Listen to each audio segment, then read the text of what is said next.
Hello everybody and welcome back to Dragonlance Shadow of the Dragon Queen here on Dork Tales. I hope you're all doing well tonight. Please disregard the thumbnail. Everything is fine. Everything's fine. It's all good. Hope you're all doing well tonight. My name's Kelly. I'm your Dungeon Master for the night. I'm seeing him, and I'm excited for a very mellow night where nothing bad is going to happen to anyone. So enough lying to you. What we're going to do is we're going to do a quick round of introductions. Immediately we got to hurt them more. To hurt them mores. Again, I'm asking for more hurt them mores. All right. So folks, we're going to do a quick introduction, a couple of news items, then we're going to hop into game in about 5 minutes. So why don't we do a quick round of hellos, starting with Christine, who's back from the dead. Yay, I am not sick. Hopefully, for long. I was sick, I'm not sick, but I'm worried I'm getting sick. So let's hope it won't happen. But I'm Christine, I use she, her pronouns, and I am playing Kelara Vingard, our human cleric of Mystical tonight. And I gotta say, if you want to see something very funny, at least I think it's funny, and what'll probably happen when one day someone like Lord Vicaris just drives Kelara around the twist, go check out my TikTok. Because I had fun with it. And it was great. And one of you guys should duet it. I think it should be Jen, probably. I think it should be Jen. I think Riz would just like egg her on. So. Nice. All right, well, let's pass over to Chris. Oh, hello. It's Chris here. I use he, him, or they pronouns, and I'm getting the pleasure of playing with these lovely people tonight as Godfrey Highvalor, the goodest boy. I am playing a fighter, battle master, a squire of Solamnia. Nice. It's fantastic to have you back. Hello, Robin. Hi. I sound absolutely wonderful. What? Thank you for being here in spite of your cold. Yeah, I called in. Well, I went to work. I tried to do some sort of form of labor and immediately got really bad cough, so I went home. Riz screamed so much that she went hoarse. Because I'm not gonna attempt the accent tonight. Yes, I'm Robin. I use she, her pronouns, and so does Rizira, our Kinder rogue swashbuckler. And yeah, I'm gonna be drinking lots of tea and sucking on them yum Ricolas. Ricola! Yeah. All right. Speaking of fantastic songs like the Ricola, I don't know. I'm rolling with it though. Let's go over to Cal. Hey, Cal.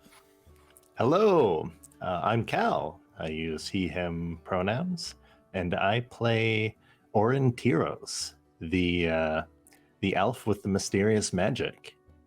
And I decided that they are a College of Lore bard. Congratulations.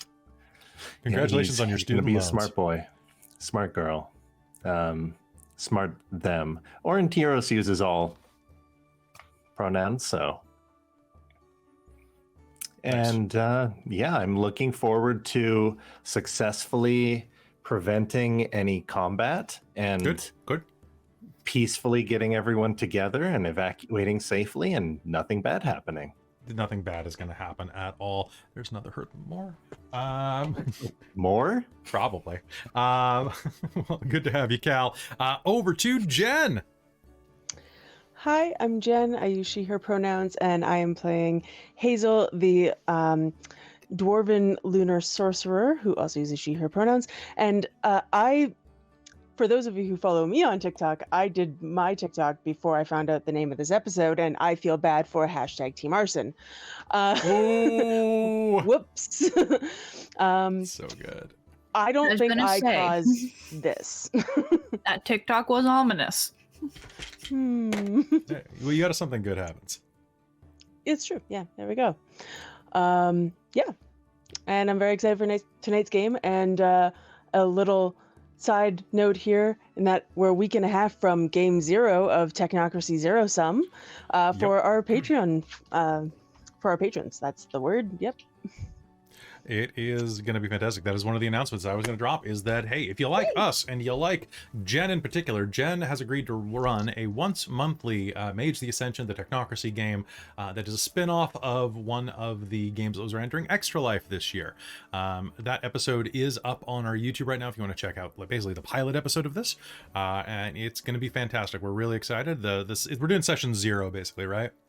Yeah, session 0 is the 29th, and then the following week is game 1, because I didn't want them to be a month apart. Right. That's going to be fantastic. So definitely tune in for that. And a quick announcement that if you were looking for more content from us, we try to do as much content as possible, but there are a couple of things that you can get early access to if you join the Patreon. Real soon, within the next couple of weeks, we're going to have Dork Tales the podcast, which is a very funny live table play that we've been doing off camera. That is going to be going up as soon as I have time to edit it, because I've been a little sick. We also have Mage of the Ascension Technocracy that Jen's running.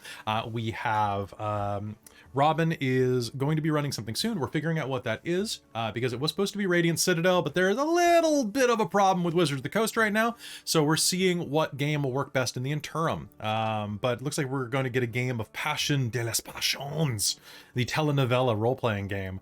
Out of it, which is going to be fantastic given the cast for that. Also, I'm very excited to announce that, one sec. All right. Oop, I dropped something behind there forever. Oh, we have 2 special announcements, actually. Number one is Kelly, that... just a quick thing. Hazeal also got determination. I'm gonna refund some points back to people because people are buying determinations aplenty. Cool. So go ahead and do that. So number one, we have a special offer from our good friend Millie, also known as Bunny Hearted, that when we hit 150 patrons over on patreon.com/dorktales, they are going to run a once monthly Star Trek Adventures game. That's going to happen, I think, one of the Mondays of the month. It's going to be fantastic. Star Trek Adventures is a hell of a lot of fun, and Milzabeth is a huge Star Trek nerd. Also, to sweeten the deal for Patreon, if we get to 200 patrons, then we'll finally know what happens when the Fire Nation attacks, because I will run Avatar Legends, the role-playing game, and we have so many people who are queued up for this. It's going to be fantastic. And then the last thing I want to announce is that there has been a lot of trouble recently involving this OGL stuff. There's an announcement on our page. I might talk about it a little during our break tonight, but for the most part, basically, I think this is a great time for everybody out there. If D&D is the only system you've tried, give other things a little bit of a try. It doesn't hurt. You can always come back to D&D if you love it more, but I mean, variety is the spice of life. And to help you out, we have a special event that's happening next Friday and the Friday after, where our very own Way, who is a huge fan of Pathfinder 2nd Edition, is going to run us through a how to play Pathfinder, where he's going to teach all of us how to make characters, and then he's going to run us through a couple of episodes of Agents of Edgewater, where we're basically like magic cops. It's gonna be Brooklyn Nine-Nine in Magic Cops. Magic Cop. I kind of want to be Holt now. What would Hold be? Holt would be a paladin or a champion. That's true. That's true. Absolutely. Peralta would be a rogue. Yeah. Terry would be probably a champion Barbarian? as well. No. He does get pretty. I'm not sure. We'll figure that out. A barbarian who's in things when he gets upset. That's true. Who took my yogurt? Yeah. Terry needs his yogurt. I linked the link for drive-through RPG for Passion Still Passions if anyone's curious and wants to take a bit of that. Yeah, take a look at that and see what you think. And yes, Power Rangers, the role-playing game, is fun, but it is much easier to get people to put on makeup than it is to have everybody wear skin-tight jumpsuits on the stream. Although I think everybody would be fine going, oh yeah, constantly. I know Cal would. I think the head. I don't know. If I do too much I move my microphone and everything like falls apart. We're gonna figure out a way to make that work better. Well, we're gonna drill holes in your ceiling or something. We're not gonna drill holes in your ceiling. I really can't. Like an announcer mic descends from the ceiling. That's fair. Yeah, maybe one of those. That might work. And in this corner, we have trauma. And in this corner, we have more trauma. All right. So I think that's all my announcements for the day, aside from the final one that our good friends at Norse Foundry have given us one final set of dice to give out. And these are going to be metal dice that are going to be shipped out to anywhere inside the United States. If you're outside the United States and you win, you will instead get a gift certificate. So thank you to Eric at Norse Foundry and the rest of the Norse Foundry crew for doing this. I'm not sure which set it's going to be. It's going to be kind of like a grab bag, but this is a fantastic prize. So to get that, Christine, let me know when it is ready. It is ready. You vamped long enough for me to put it together. Perfect. So hit !Norse in the chat in order to enter. And the only stipulation is you need to be here when it is drawn. Also, if you've already won a set of these dice, maybe abstain. Just saying. You don't need 2 sets. I mean, you probably need 2 sets, but you know. Let's spread out the love. Spread out the love. Spread it out. All right. So with that, any last announcements? Anything that we can't wait till the break? All right, I have one last thing, and it's I love you so much. You're all amazing. I'm gonna drink something. Let's go. Fling. Gnome fling. Gnome fling. All right. So without further ado, let's head back into the world of Kryn, here on Dragonlance, Shadow of the Dragon Queen. Last time on Dragonlance, you all learned about the army that was waiting just a few miles outside of Vogler.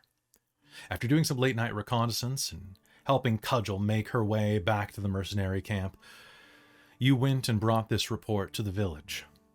And it was there that you, the mayor, Becklin, and a couple of others, including that person of distinction, Bakaris, the elder, formulated a plan to see if you could manage to get the town to evacuate. However, evacuating an entire village is not as easy as it sounds, not without as much proof as you would need. Well, proof came calling the next day.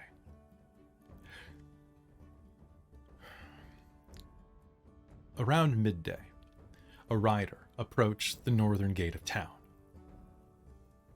The rider bore the symbol of Takasis, the Dragon Queen, and handed a letter requesting that the town surrender to the Red Dragon Army and quarter all of its soldiers inside of its limits. You were given a few hours to respond. The rider rode off, but not before it was revealed that nearby in the woods there was a small contingent of soldiers. Looks about 4 of them. Various types wearing armor of the Dragon Queen and perhaps some of the hooded figures that you saw before. However, they were positioned up on a high hill that overlooks the town to the north, and to sneak up on them would be to cause an alert. You had a couple of options. One was to sail north, disembark, and make your way through the woods, but you took a separate option. A different option presented itself to you, and that was to use the device known as the Gnome Flinger atop Thornwall Keep. This contraption was basically a giant slingshot, and each of you were equipped with these things called Nary Crashes. Basically steampunk parachutes. And with that, you were launched into the sky, slowly descending upon your new quarry. With that, we're going to begin our game. The inside of the medical tents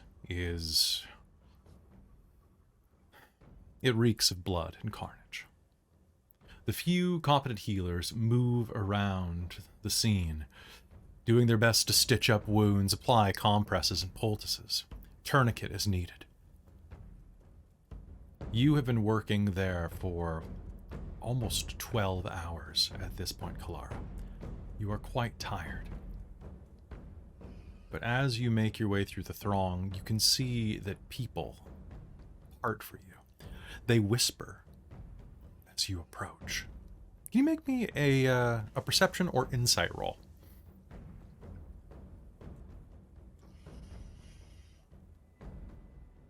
Let's go with insight. Go ahead. That is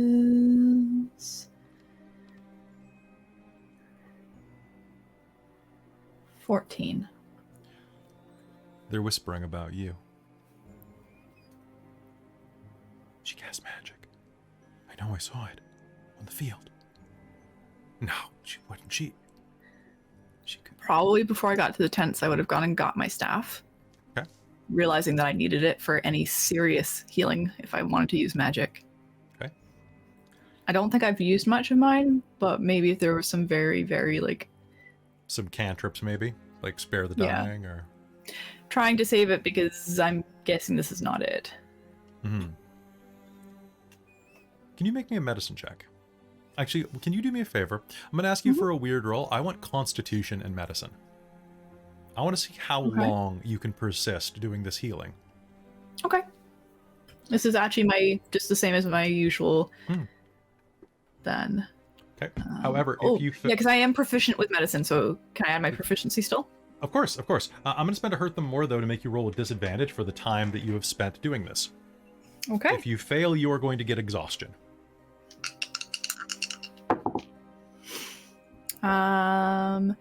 That is an 11 then. Okay. You're going to pick up 1 level of exhaustion. Okay. You've begun to work yourself to the bone. I'm going to say that you don't necessarily have like expended many of your leveled spells, but you are getting to the point where you are quite tired. Now, exhaustion level 1 means that you are going to suffer, I believe it's disadvantage on ability checks, or is that level 2? I can never remember with exhaustion. Ability. Okay. It's ability check. Level 2 is disadvantage on ability checks. Okay. it's half speed, I think. Level 2. Okay. Sounds good. So you're going to be quite tired. You have no idea exactly what time it is even, but you know that throughout your work, you've managed to do a lot of good to stabilize the worst of the survivors and to do what you could for those who didn't necessarily need magical aid. Are you trying to be stealthy about casting magic? I have a feeling that the whisper started pretty damn quickly. Okay, so you're just going to lean into it? So I think with using Spare the Dying, she would probably just throw it to the wind, like, to hell with it at this point. There's no point hiding when I could save somebody. Okay. And if they're already talking about me, I'm not going to regret having tried to save my brother. Sounds good. As you take a brief moment of respite, you sit next to your brother's bed. Your little brother is there as well. Your brother, Kern, was pretty grievously wounded, but you managed to pull him out of the war, of the fray that you found yourself embroiled in. He opens his eyes kind of groggily, puts his hand on yours. Hey, how's it going?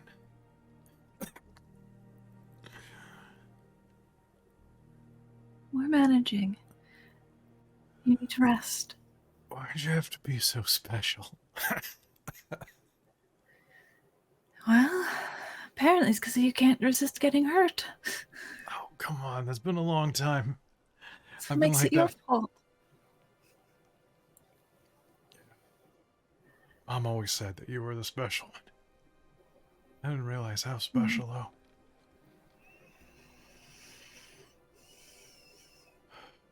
If there's anything I can... He starts to try to sit back up. You can see that you pump some healing magic into him. So you're going to see that, like, the bandages around his midsection. He's lying in bed shirtless with his midsection and ribs wrapped. The bandages are a little bit flecked with dried blood, but because of your healing, as he sits up, you'll hear a bit of a creak and a couple of sounds of some of his ribs grinding against each other, but blood doesn't spread across the gray of the wrap. I just need to get back on my feet and No, not in the slightest. Okay. She's gonna like lightly press against his chest, and I think he's not going to be able to resist that. No, he's gonna flop back down. I can take care of her. Your younger brother says. If you need anything, I can run and do it.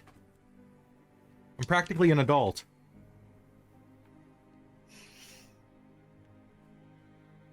I know. Right? You can. Of course, I know you can. You'll be a great help. Yeah. Because I'm awesome.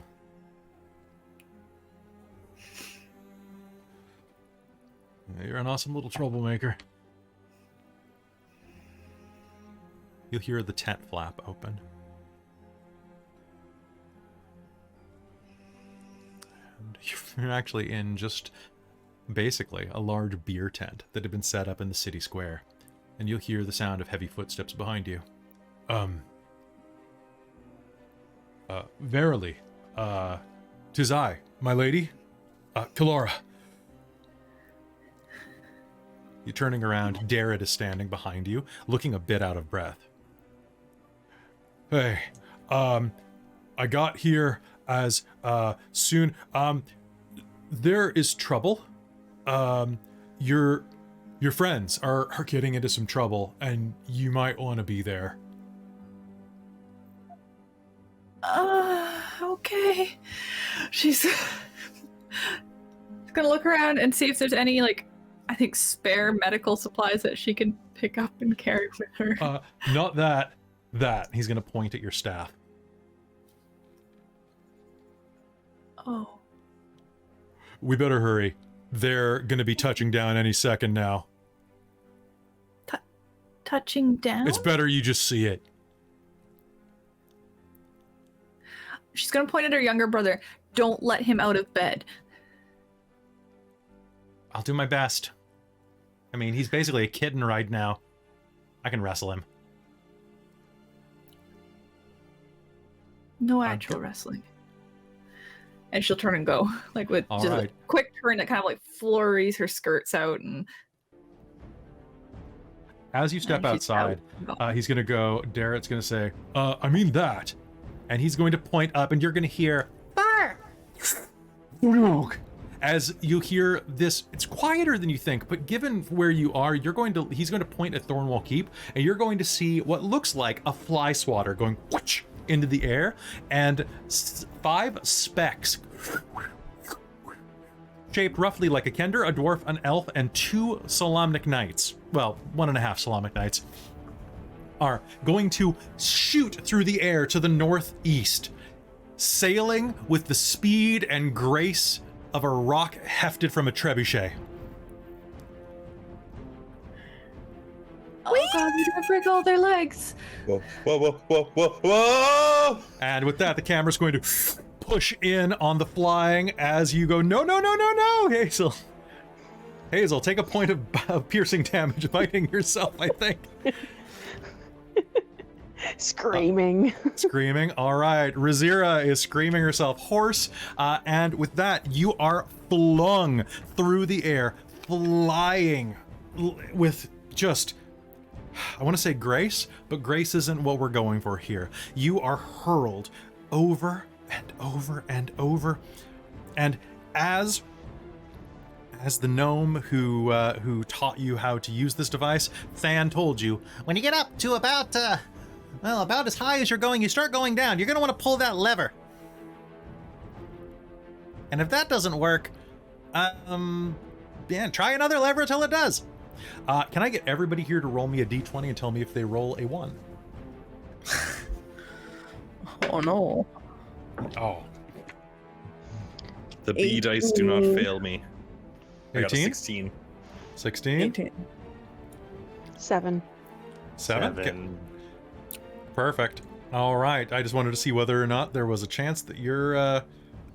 I believe Kelara is starting to mentally prepare the terrified rant the that she's going to reattached leg deliver on spell. them.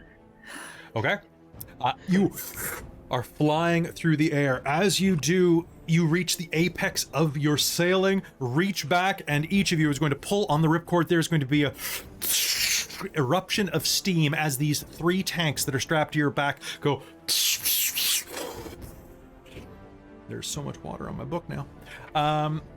As it's steam-loaded springs, parachutes into the air that are all just mixes of fabric, some checkered, some gingham, some striped plaid, a pair of heart-shaped underwear stitched into the middle of one of them, and are going to go catching and slowly drifting you down to the ground. Does someone pull Hazel's cord because she will not remember? And Levna rolled a nat 20, so I'm going to say Levna goes... Okay. Sir. Yes, sir. She's going to reach over. What a champ. I think she's Riz good for is probably something. the last one to pull her parachute because she's like all for the adrenaline rush. All right. So you will begin to... I'll say you end up about the same height as everybody else because of the physics of your weight. You flew higher, and therefore you get to fall a little more.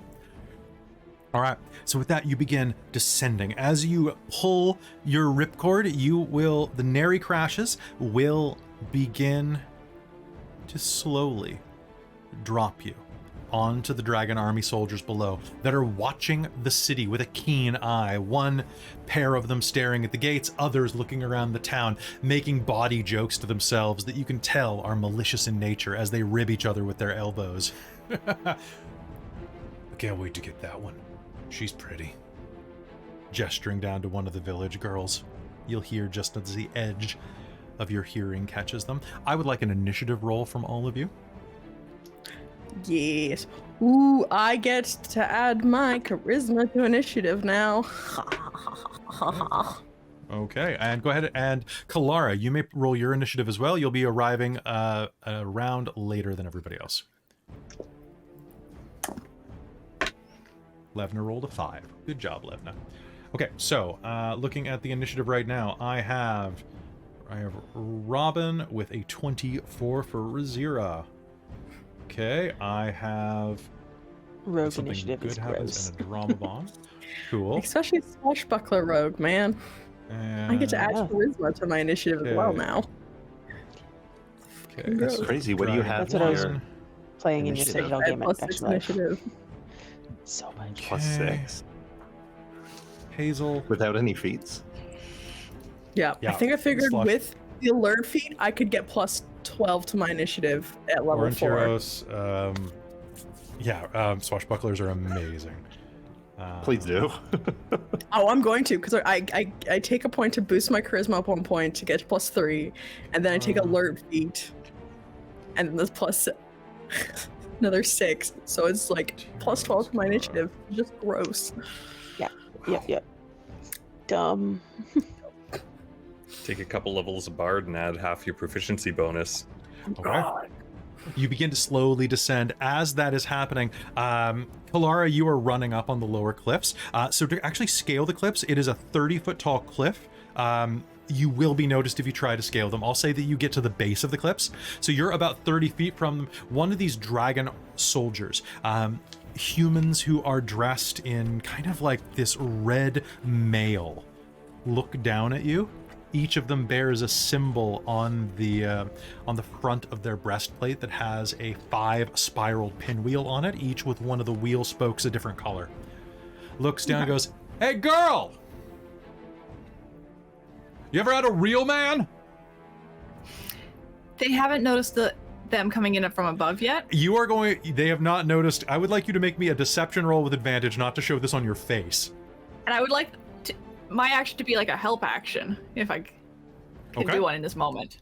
So yes, you may. Try and distract. So yes, you can make me a deception roll. Go ahead and do it, but you're going to roll with disadvantage because of your exhaustion. Reminder, everyone in game has determination right now. Okay. Deception. There it is. 18. 18? Okay. I'm going to check an insight check for him. He's going to smile down at you. Because if you haven't, I'll make sure I'm quartered in your house tonight, baby. She's gonna act timid and scared and kind of like back away to try and keep their attention that way. Yeah, I'd be scared too. I've got a really big sword. Rizira, it's your turn. You have advantage on your first attack. Amazing. You almost need to be an assassin this round. Just be like, So like I know. the guy says that and does the Robin Hood Men in Tights thing where he pushes his sword back so that it looks like a phallus. I got a really big sword, and his sword is not drawn. I know. Does it look like does it look like a great sword? Does it look like Rizira could use this sword? He has. He has a long sword. So you've seen bigger. Okay. I think Rizira's gonna drop down behind him and then go, "It's not about the size, it's how you use it," and stab. Okay, you have advantage, which means you can sneak attack him. I don't need advantage to sneak attack anymore. That's true, so long as you are within. You're not. Swashbucklers. Oh yeah, that's right. No matter where you are, because swashbucklers. I am my own sneak attack. There's like, I think one very specific situation where you wouldn't get sneak attack, but it's very rare. I played Swashbuckler in your Citadel game, so I was like, yes. Yeah, They are I the am. best. I Oh, am is that what she my is? own Or best they are? friend. All right, make me an attack roll. All right. Go, Rizira, go. Oh boy. Okay, I'm glad I had advantage on one of those. So the first attack is going to be 25, and the second attack is going to be 25. All right. So you have 2 attacks? Yeah, bonus action. Oh, with your dagger. That's right. Okay. Actually, So once I looked, double weapon fighting has to have the light property, so I can actually attack with my rapier and my short sword, oh, not beautiful. a dagger. Perfect. Yeah, short sword is yes. light, so she's just gonna go stab. I allow dual rapier fighting as well, just because I'm a punk that way. So Oh. rapiers are light. Fight me. All right. Well, if you let me roll 2d8s, then I would be. You don't have a happy. second rapier yet. You'll have to get one. That's true. That's true. I'll get one. I do require you to own one of the things you use. Fine. The Kender But only blender. one. That seems That's reasonable. perfect. It's not in the Kender pouch. Yeah, pull out Yeah. a rapier. Yeah. All right. So I'm gonna roll, and my sneak attack is now 2d6, which I rolled kind of garbage on both of that. So Okay. it's going to be 8 plus 4 is 12 points of piercing damage. Pew, Okay, pew. that's with your sneak attack. Yeah. I rolled a 2, 2, 1, 3 on the Okay, dice. coming down, you are going to skewer him in the back and give him a slash across the hip, and he's going to scream in pain and not know what the hell is going on. However, he has the surprised condition, so he loses his turn. So does his friend Hazeal. It's your turn as you drift down next to these folk. Now there are 2 of them. Yes. After that, Rizira's gonna back up because I have fancy footwork, Okay. so he can't make an opportunity attack on me. So Riz is gonna back up 30 feet and try and get out of sight. I can't hide because I used my bonus action, but Riz is gonna try and back up. You can back up 15 30 feet. I'm going to say that the falling did take some of your movement. Okay, so yeah, 15 feet then. So, all right. So there are 2 of them right here, one of which Hazeal has skewered, and there are another 2 about 15 feet away from them. Hazeal, which one are you aiming for? Which pair? I just gotta check one of my things here. Is this? Totally. Oh yeah, that's that. Oh right, but I do attack when I do that, so that's fine. Cool. I'm gonna go for the other 2. Okay. And so Hazeal is like biting her hand and trying and screaming as she's coming down, but trying to be quiet about it because she didn't want to give us our position away. But as soon as she like grabs her warhammer and starts swinging, because that's what she's about to do, she is just constantly screaming. She does not stop screaming. That sounds pretty great. Yeah. And I'm gonna cast Green Flame Blade on my warhammer Oh, with the beautiful. attack. So, which is a cantrip, yay. So yeah, I gotta make a melee attack. That is a 19 on the die. That, yep. Plus 5 is a 24. Okay, so the target suffers the weapon's attack's normal effects, so I do my normal damage there. I think I have to do that one-handed. Shoot. Come on, dice. I have dice. Oh, not much. That's only 5 bashing to that one, and then green fire leaps from the target to a different creature of my choice within 5 feet of it. And it takes fire damage equal to my spellcasting ability modifier. Fantastic. All right. Which is 6, by the way. So. Okay, so 5 bashing to the first one, and 6, or bludgeoning, or whatever, bashing. Yeah. Old world. Yeah. Fantabulous. That is absolutely going to hit. They are going to shriek in surprise as they suffer that damage. They're both still up, but they are definitely not in great moods. As green flame jumps from your hammer to the other. Aurontiros, it is going to be your turn now. So Rizira has moved away from those 2 that she attacked? Yes, she has backed up about 15 feet into the foliage. Perfect. And you can basically aim yourself anywhere. Can aim myself anywhere. Yeah. Okay, I'm going to land beside... Going to land kind of right where I am on the map there. Okay. Kind of like... I'm just going to swap us over real quick. One sec. There we go. All right. Perfect. So that gives a good sense of where everybody is. And that puts me in a good position to see everything that's going on from the tree line there. Mm-hmm. But this is kind of like the order of which we're like descending as well, right? Yeah. Before hitting the ground, because I can't think of anything else, Aurontiros is just going to be kind of like humming to himself, and he's going to just kind of yell, "Thunder!" Oh god, not another one. And cast Shatter. God damn it. Have you been watching our Rime of the Frostmaiden campaign? No, did I just do an inside joke? Yeah, you did. Kat did that constantly. That was her only spell that she ever cast, and she would always do Thunderstruck. I mean, it's kind of great. It's kind of great. But this is Shatter. Oh, sorry, I meant Shatter. Yeah, but go ahead. Go ahead. Those two ruffians are 10 feet away from each other. They are within that distance of each other. Yes. All right. It's Constitution saving throw, or 3d8 thunder. What's my DC on that? It looks like my DC. Your DC. Or my I'm pretty sure I don't get it. I'm pretty sure I've gotten the spell save DC is 14. That's going to be 2 fails. 3d8 it is. Oh no. He was this close to it. He was 1 day away from retirement, Cal. Oh no. I just roll once and they take the same amount of damage. Yeah. 8, 7, and 1. 16. Oh, jeez. Okay, so 8, 7, 1, 16.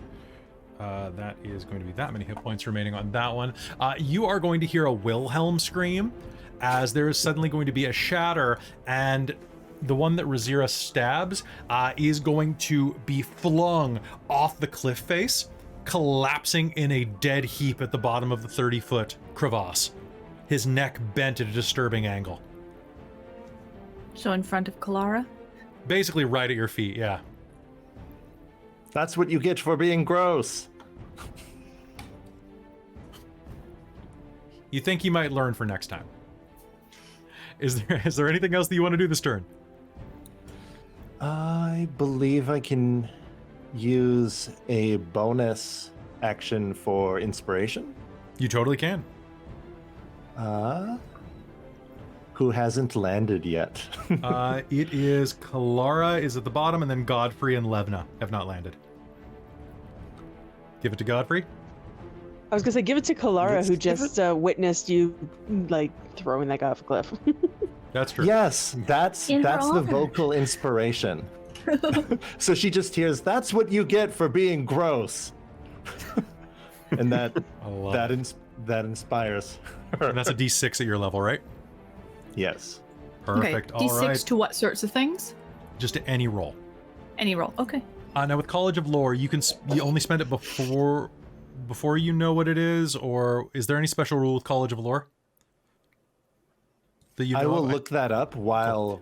College of Swords and College of Whispers has some different things for it, so I just wanted to be sure.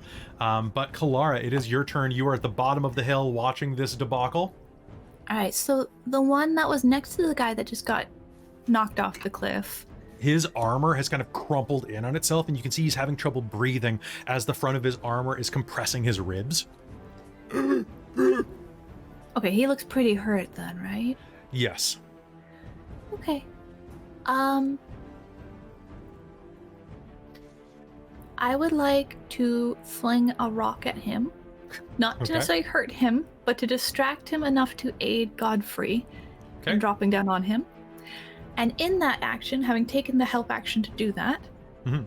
I would like to take my bonus action weapon attack against one of the others with my light crossbow. Okay. So you're helping Godfrey and you're shooting one of the others with a light crossbow? Yes. So it takes Okay. a bonus. That's part of my life domain that we added in. I get Solidarity's action. That's right. So yeah, that I go can make ahead. a weapon attack as a bonus action when doing help action.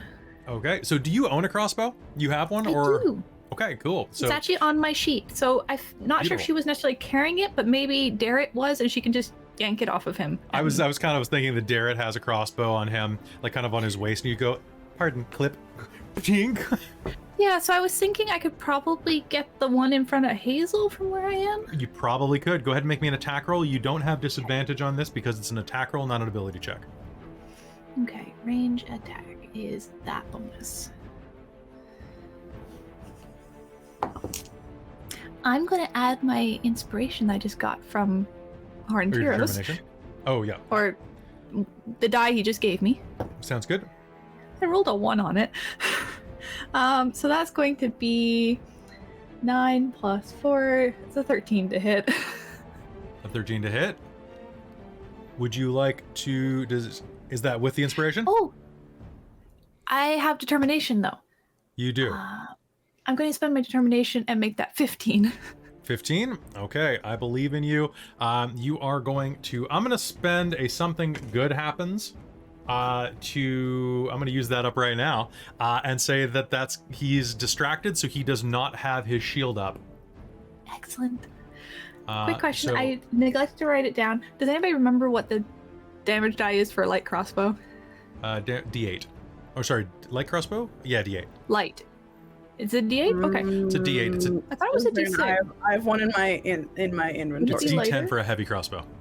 So it's D8 for a okay. light crossbow. It's D6 for a short. It's a date. Wow, those are brutal. Yeah, Wow. that's pretty good. It's like in real life. Crossbows Crossbows are are better gross. than normal bows for the average person.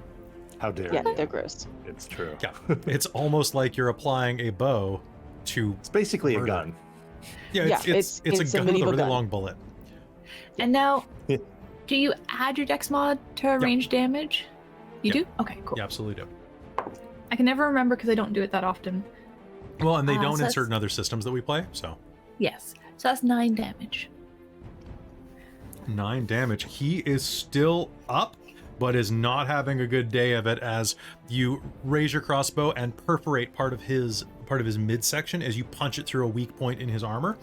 He's going to scream, and probably not for long though, because Godfrey is coming down. Godfrey, where are you landing?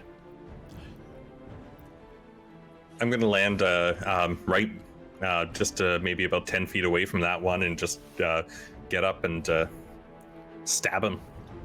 All right, sounds good. The one that you have the help action for? Yep. With my All right. B die.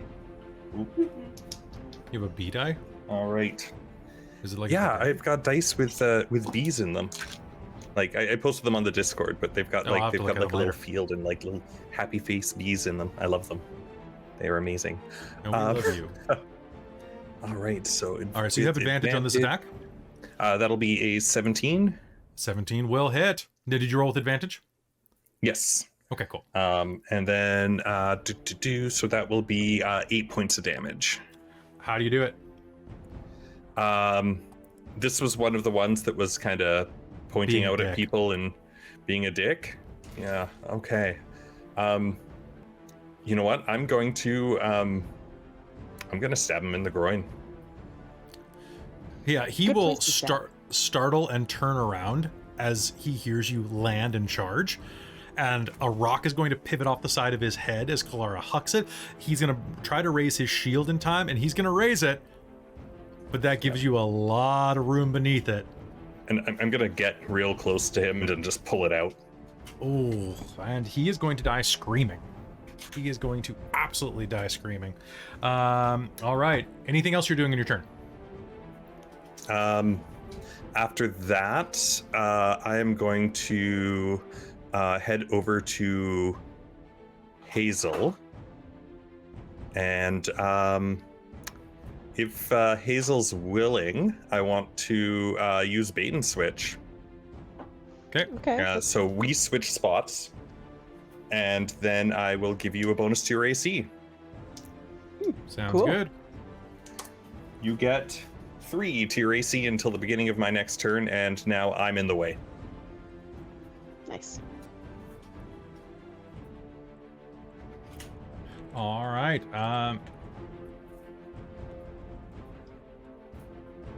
All right. Levna is going to descend from the heavens and take a swing. God damn it. Why can't you be useful? She's going to pop down right behind the ones that Godfrey swapped with. So you moved over and swapped over with Hazeal. Right, Godfrey? I go adjacent to her, and we just, as she's willing, we You just just straight switch over? spaces. Yep. Okay. As she comes down, let me just double check something with her, because got way too many sheets. Makes one attack. Darn. Oh wait, she has advantage because you're right there. Sweet. That still doesn't matter. That's still only a 10. So she's gonna whoof, whoof. All right, the dudes now do not have the surprise action. Or probably don't have the surprise condition. We have the top of the initiative. Rizira, it is your turn again. All right. So Rizira's going to so how this map isn't quite to scale of, It is not, no. So how far away am I from the other people? If we 15 were feet. in 15 feet 15? there, so I'll say you're 25 feet away from the other guy. Cool. Rizira's going to run up and do the stabbing. I can't quite move my character, so she will move that. Sorry, that, and then take 2 attacks. Stab, stab. All right, do it. Oh boy. One of those is not good. So the first one is going to be a 16 to hit. 16 to hit. Is that your final answer? I'll spend my determination to make. Hey, look at that! It's a hit. Nice. And then the 2 that I rolled definitely isn't gonna hit. It will not. That's all right. I still get snack attack on that, and hopefully I roll better. Jeez. Than my last one. Okay, rushing up. You are going to 13 plus 4 is 17 points of piercing damage as she goes for like his like How many points of piercing damage? 17. Ooh. I rolled a 6, a 4, and a 3. How do you want to do it? I think she's going to run up beside him and she's gonna stab into his like Achilles tendon and then just kind of like run underneath Godfrey and then just Sparta kick him off the cliff. There's a Sparta. Yeah, he's going to fall and just crumple down the side of the hill, and is not going to be anyone's problem anymore as he lands in a heap on the ground. Bye! All right. Anything else you're doing for your turn? That was my bonus action. I moved and attacked, and that is Rizira. Okay. Dragon Army Soldier number 1 is going to be dead. Dragon Army Soldier number 2 is likewise going to be dead. And Hazeal, it's your turn. Huzzah! There's Yeah, one I've been remaining, kind of- and it's about 15 feet from you. I was gonna say I've been kind of moved back into combat, but I'm not too concerned about that because I have Firebolt. I can probably survive this. I have some hit points. You have some hit points? Good. Can I take them from you? You can try. Try and take Okay. them. Ranged spell attack. Cool.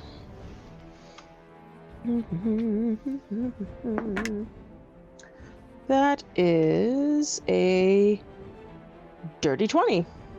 A dirty 20 is absolutely going to hit. Roll me damage. Woohoo.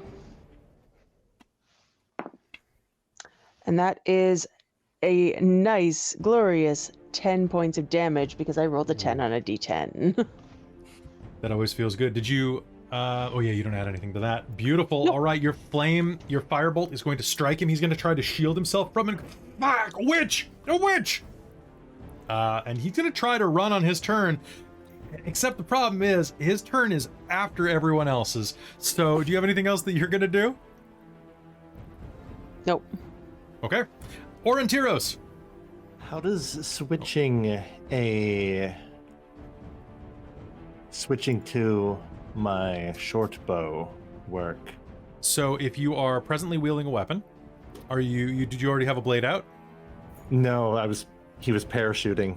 So you can just draw your bow and have it ready. All right. Normally you get like one free object interact, but it's assumed that you can draw your blade as you are moving. Oh, okay. So or a bow. I'm assuming you're an elf. You can do Legolas stuff. Yeah. Nobody's in the way of Just Godfrey. You know. Just Godfrey. Just Godfrey, and he's wearing armor. He'll be fine. I got a magic shield. He telegraphs his movements. I'll be able to shoot over his. That's true. His shoulder. The worst it'll just stick in his hair. Then you have two characters with things in their hair. Yeah. Yeah. Look how I need an arrow prop. big his hair is. Like, it'll be fine. Just Godfrey spending the rest of the game with them. I would argue Godfrey's hair gives him or gives you disadvantage to hit him. It's just in the way. Why would you say that? I just rolled a 1. No. Did you? Yes. Oh my god. Okay. So I'm so sorry. I'm going to. I can't undo that. You cannot undo that. It cannot be undone. Can you roll me damage, please? Well, don't worry. It's only a short bow. So D6 plus your dex. I am so sorry. Yeah. You should. But don't worry. You don't have to be. You're gonna be sorry. I just will never talk again. You made this. Cursed you. I did this. What'd you I get? got the bard's tongue. 3 plus 4? 7. 7 Okay, piercing. Godfrey, you are going to do that fancy maneuver as you kind of dodge out of the way, move forward, and take a swing. Except Aurontiros is aiming to fire directly, like, next to Hazel's head. Because, okay, or Hazel's over it pretty because short. I'm short. Yeah, over you. And then you pivot and kind of do, you'll never hurt someone again, and whack the guy in the chest, and then you suddenly feel the sharpest pain in your left butt cheek. You have a 7 points of damage arrow sticking out of your ass. Not so ass. I'll look back in confusion. What? What can I say except you're welcome? Take a point of inspiration, Cal. You can re-roll your next d20. All right. Thank you. Are you doing anything else with your turn? Bonus action or movement?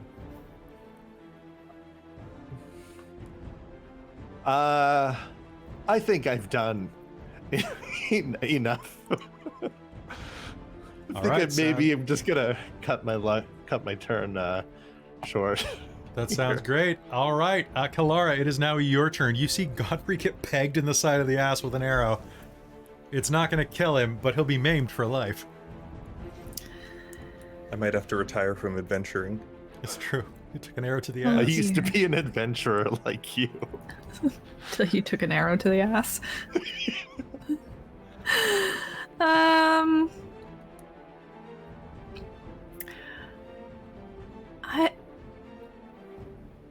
I don't think she might. I think she might try and like distract the guy again from them slightly by. I think all she really can do from down here is throw rocks at this point to distract.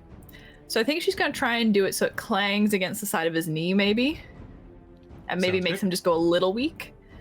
Okay. Not like actually doing anything, but just kind of flavor-wise. Well, he's already freaked out because Hazeal has struck him with fire, so anything that hits him from another angle is going to have him, like, looking around super paranoid. Because he thinks that people are throwing magic at him from all sides, not just rocks. So, Godfrey, it is going to be your turn then, unless you have anything else you want to do, Kelara? No, that's it. Okay. I'm not going to spend any of my spells, because very limited slots left. All right, so Godfrey, it is your turn. You have advantage on your first attack. I don't know. I'm going to side-eye the suspicious elf that shoots me in the ass, and then like head over to this guy and just try and use my shield and distract him a bit. And just because I want to use it, I'm going to use Commander's Strike and get Levna to make an attack on this guy. And I'm just like, keep him alive. That is a 25 per Levna. Nice. So yeah, that is going to be a hit. She's going to... Hey, who gives the orders to me? What? And is gonna like reverse her blade and just cold cock him upside the back of the head. That is going to be only 7 points of slashing damage. Unfortunately, he only had 6 hit points remaining. Oh, nice. So with that, she cranks him over the back of the head, dropping him to his knees as he...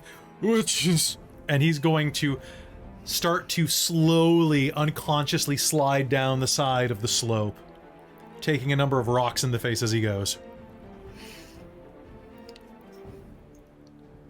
What? Is this go behind, sneak up behind Godfrey, and just yoink the arrow out of his ass. What the? I found this in your derriere. I think Aurontiros. Yeah, why don't you go give it back to Aurontiros? I've never seen that arrow a day in my life. It has your monogrammed feathers, Aurontiros. Shit. It has the big A on that. I really need to stop doing that. I think the arrow was on a big A. Are all of you all right? No. Oh, hi, Kelara. I mean, You fools! That thing has never been tested. It was screaming up the slope at them. Hazeal just drops to the ground and starts like, not quite kissing the ground, but being like, oh, thank God. Well, it has now, Levna will say. Can we go again? Can we please go again? I want to go again.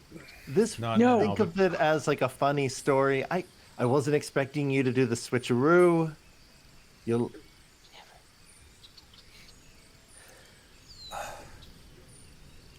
You know, the wound kind of looks like a map of Solamnia. So, that's weird. Riz is gonna That go is- look at Godfrey's butt.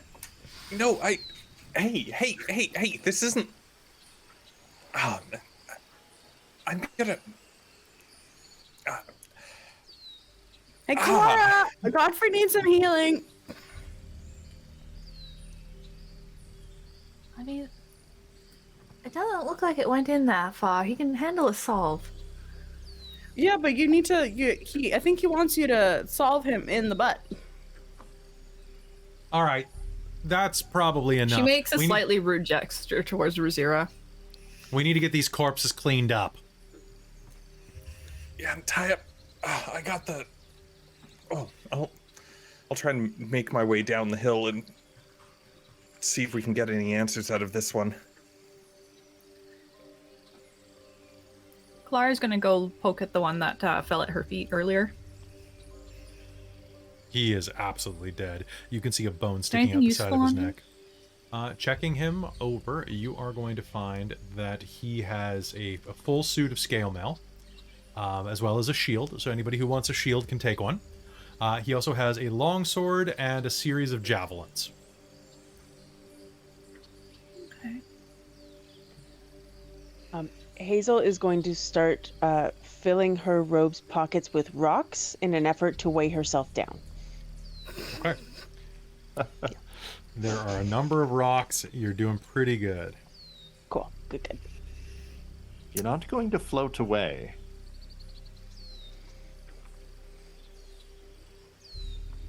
I feel more solid this way. Oh, wonder if I have something that could help weigh you down. Rizira is going to go fishing in her kinder bag. Huh. And as you were fishing in your kinder bag, everyone else taking a look around are going to see that quite a few villagers have actually begun to assemble at the base of the hill and are looking at the bodies.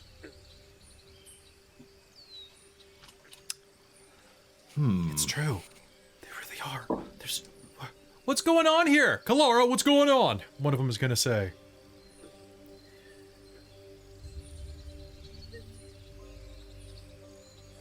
I think that part of the army is attacking or An army's threatening. coming? That's really true. What are we going to do?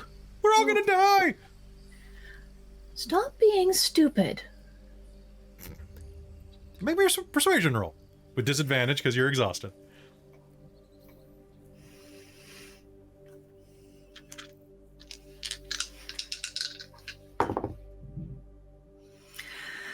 That cost me a nat 20, I'll have you know. I love giving Christine disadvantage. But that's Feel me? 15. Okay. So, well, I mean, there's soldiers. There's soldiers, Kelara. Old Dead man soldiers. Johansson says. Well, but They that are means that dead. that means that there's gonna be more soldiers. Yes, and if we do it calmly, we can potentially evacuate because these fine people have gotten rid of the people watching us. Directly. Thank you for your service. You're welcome. We have a river, we have the elf? boats. It's me, the elf. That's We the can elf. get out. But we have to work together. And be calm. What's going on here?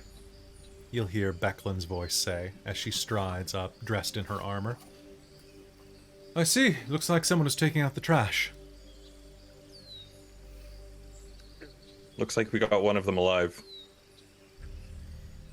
Bind him and put him with the other one. In the meanwhile, Darrett, can I get all of you over here for a moment? I'd like a word. Yeah, hold on one second. I wonder if these will help you. Oh, how did that get in there? Rizira will say as she pulls out legally distinct cartoon mice. What? I don't think this way very much. What am I supposed to do? What are we supposed to do with those? I don't put them in your pockets. Maybe they're friendly.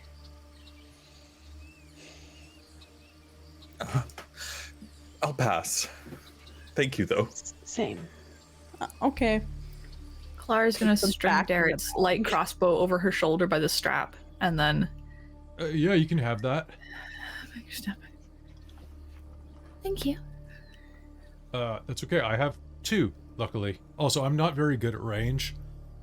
I've got kind of, I'm like a little nearsighted. Like... That's fair. I only really ever learned to use the quarterstaff, besides range, so... You should learn to use a whole staff sometime. But I definitely never learned the sharp things. Short things are overrated, I suppose. Oh, we should go. Becklin's calling. A moment later, she leads you back inside of the Brass Crab, where you can see that the mayor is there looking quite overwrought. She doesn't even notice you when you enter. Mayor Raven is so focused on what she's doing, and a few of the village elders that are sitting around the table, likewise pulling out their hair in tension and frustration. Becklin will pull you aside at this point. This is the best place that I could find for us to have this conversation, but it's time for us to prepare for evacuation.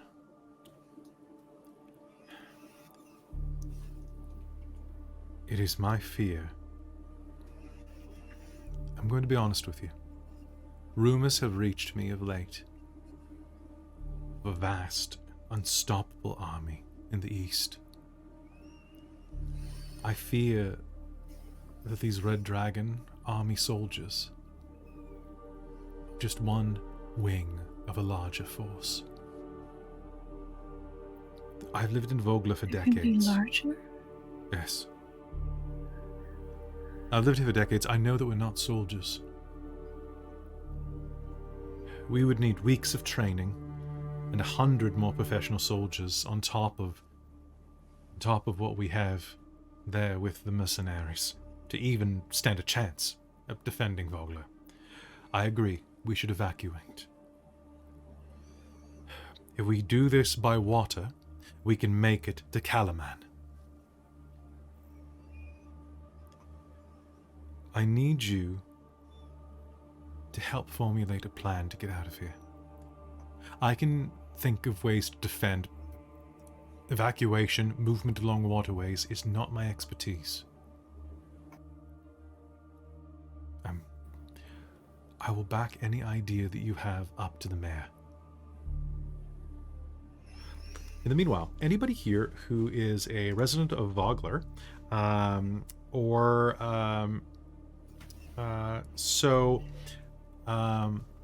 anybody here, Kelara, you'll probably already know this because you're from this region. Everybody else can make me a history check.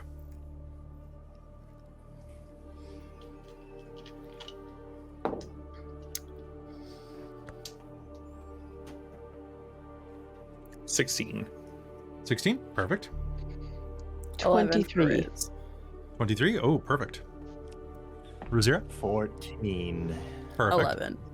11. So Rizira, you don't know much about this place, but Honestly, she was so miffed at or being talked to, kind of rude before. I think Rizira's just very much checked out anyway from this scene. She's Okay. probably just like not paying much attention when they're talking, like getting distracted by other people walking in and out. Sounds good. So everyone else here would know from their readings or from living here that Kalaman is the capital city of the Solamnic province of Nightland. It's a thriving trade city known for strong walls, a castle, a harbor beacon, all of which predate the Cataclysm. It's led by a governor, council of prominent guild leaders, and a military marshal. And it has a significant military force designed to deter raiders from Estwild and monsters from the Dargard Mountains. It's about 30 miles downriver from Vogler. So totally doable in boats. And you didn't see the army. Those who went and saw the army would not assume that there was any type of seafaring accompaniment. So water is probably the safest way to go. Mm-hmm. Now, with that, Becklin turns and looks at you. So, formulate a plan. I will speak to the mayor.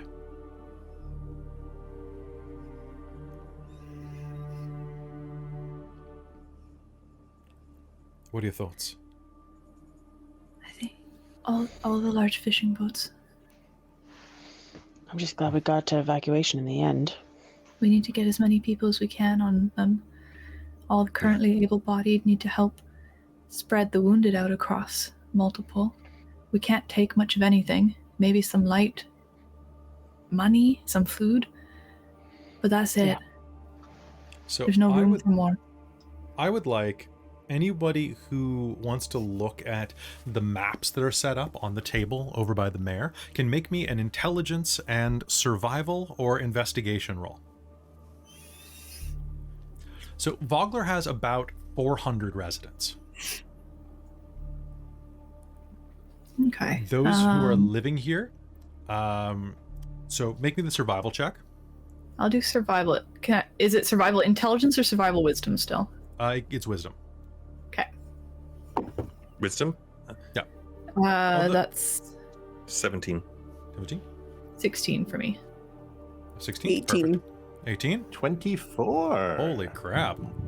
So those of you who are glancing over, you can see that the maps have a bunch of little like pegs kind of poked into the table, and the mayor is rubbing her eyes. I don't know what to do. Even if we go by boat, we have 200 people. We have 400 in town. A lot of them are wounded. And looking down, you'll be able to see that there are only about 200, basically about 200 passengers that can be moved out of the 400. Because it's a 30-mile trek, there's no way to just make multiple trips. Mm-hmm. You'll have to figure something else out. That said, they're looking around, and from your time in the town, you did notice anybody who got above a 16 or above is going to notice that, you know what, there are other boats in town. You saw them. There were a bunch of like little personal boats, rowboats, fishing boats, things that aren't like not commercial fisher boats, but like, hey, it's me and my son and I go out on this little boat that we have. We carry it to the water and we go rowboat fishing. There are quite a few extra vessels. Maybe not enough to handle this, but there are enough that it'll alleviate some of that. And potentially, a lot of people probably trap animals, so the sneakiest and fittest could potentially try and walk the coast. You think that as well? If you got an 18 on your survival check, you will think, yeah, there's that. But theoretically, if we're having boats, we can try to expand these boats. It wouldn't be that much of a thing to basically raft them with water between a pair of boats. It only has to float 30 miles. That would take some rigging and it would take some time, but it would work. But Aurontiros, with your perception, you notice the strangest thing. Vogler has this strange little dock that you found while you were walking around earlier in the past day or so. In fact, what it has is this old, ancient ferry at Vogler's Crossing. It shoots out the side of the bridge, the half-finished one from the Cataclysm. It's a series of ropes and winches that follow the support system and connect to posts on the opposite shore.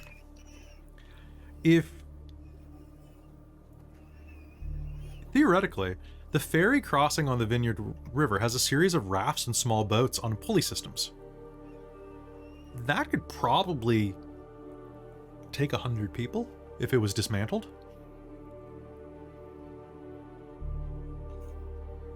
So yeah, those are some ideas that you have.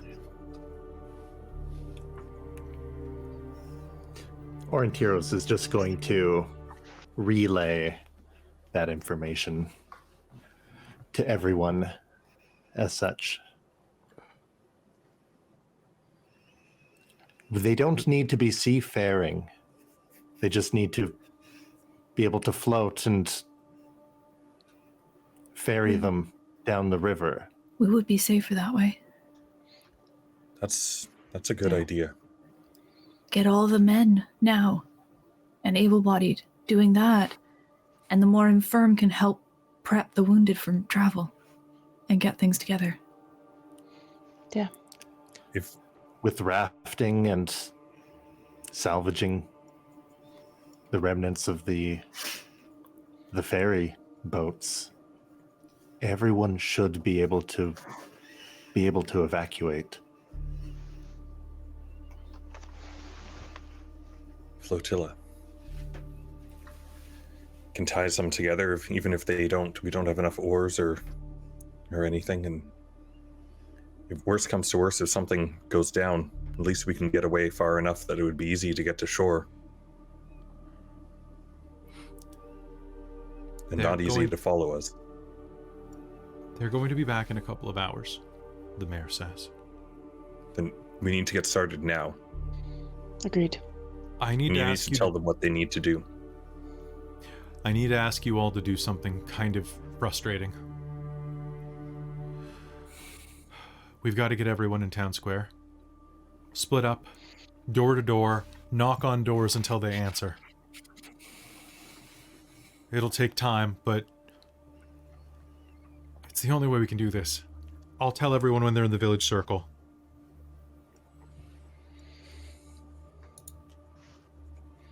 Okay. Will you help me with this? Okay. Yeah, absolutely. Okay. So, and the mayor will turn and look at you, Rizira. I need you to do me a favor too, small one. I need you to go to the village circle and I need you to ring the bell until it's not funny for you anymore. Okay. Oh no. What have you done? Where'd she go? All right. All right. Kalara's gonna go out and start running door to door. Yeah. Okay. Going door to door. She's gonna try and go past the medical tent and snag her younger brother at the same time and direct him going too, because he's got energy. It's true, Landon's got way too much energy. So, going door to door, it takes you about 30 minutes to assemble everyone. I noticed what Jen was saying in the chat. Yeah. Yeah. And I also Specifically- kind of want to do that because Kalara's had to live with this asshole. So yeah, the Lord Douche Nugget and Lord Douche Nugget Jr. No, Douche Nugget, Douche are Nugget Jr., probably going to be those are their Christian names. Yep, the Christian names. They are going to be a capital H hassle. So Hazel's thinking of going like there, and anyone who wants to come with is welcome. It's probably going to end in like unconsciousness on their part. Okay. Fair. Then they can't be in the way. There's no time to argue. So if they start arguing, Okay. Are you going to go to Can I- them last? Oh, I was going to go to them first because I was going to think that they were going to be the hardest to get going. That's the reason to leave them for last, though. it's true. Yeah. That's a good Because point. everybody else Right. matters more. Like, let's try and at least Yeah. talk to them first. If you have to use the hammer, Okay. at least they'll be alive. Oh, I suppose I'll keep Hazeal from killing him. I have no plans As- to kill him. As you head outside and prepare to do this, you are going to be pushed past by Cudgel and her lieutenant. You're doing the best you can. We appreciate it. And thank you for taking those fucks off the hill. I'm gonna go and get my men. Hopefully, with a bit of luck, we can beat them here before the army. How far out? How many do you have are they? left? Enough to give him a bloody nose. Okay. But we're trying to make sure that we have enough space for everyone to leave. No time. You go Boy. that way. We owe you this. And she's gonna push past you. It's like, hey, I get it. I get you want to stay, but if you can get out of here once everyone's safe, we want to make sure you have a way out. I'm Well, I was not gonna keep here pushing for Godfrey martyrdom. down this. He says over her yelling over shoulder. his shoulder. In Dwarven, Hazel's just gonna yell like best of luck kind of Dwarven saying. We don't have time to argue with her. She's stubborn as a dwarf. And push Godfrey. Okay. If we can leave something behind for them, I think we should. We can try. But knowing her, her men did this. She I will know. want to. You continue hearing the bell suddenly burst to life on the other side of town. Ding, ding, ding. You begin Now, collecting If your people. butt can handle it, run. You go from door to door, ringing the village circles. You go to door and ringing the village circles bell is going to be enough to summon these people. You move quickly, and finally will make your way to West Tide House. Banging on the door, there you will see the sneering face of the younger Baccharis, or Barkus, as he's known around some circles. Will answer the door. Oh, great! What do you want? If you want to live, go to the village square now. What? We're Order the evacuating. mayor. Get out. Make me a intimidation or persuasion roll, depending on how you want to do this. I mean, persuasion's my better roll, but I am definitely using intimidation here. Aurontiros is... Natural 20. Never mind.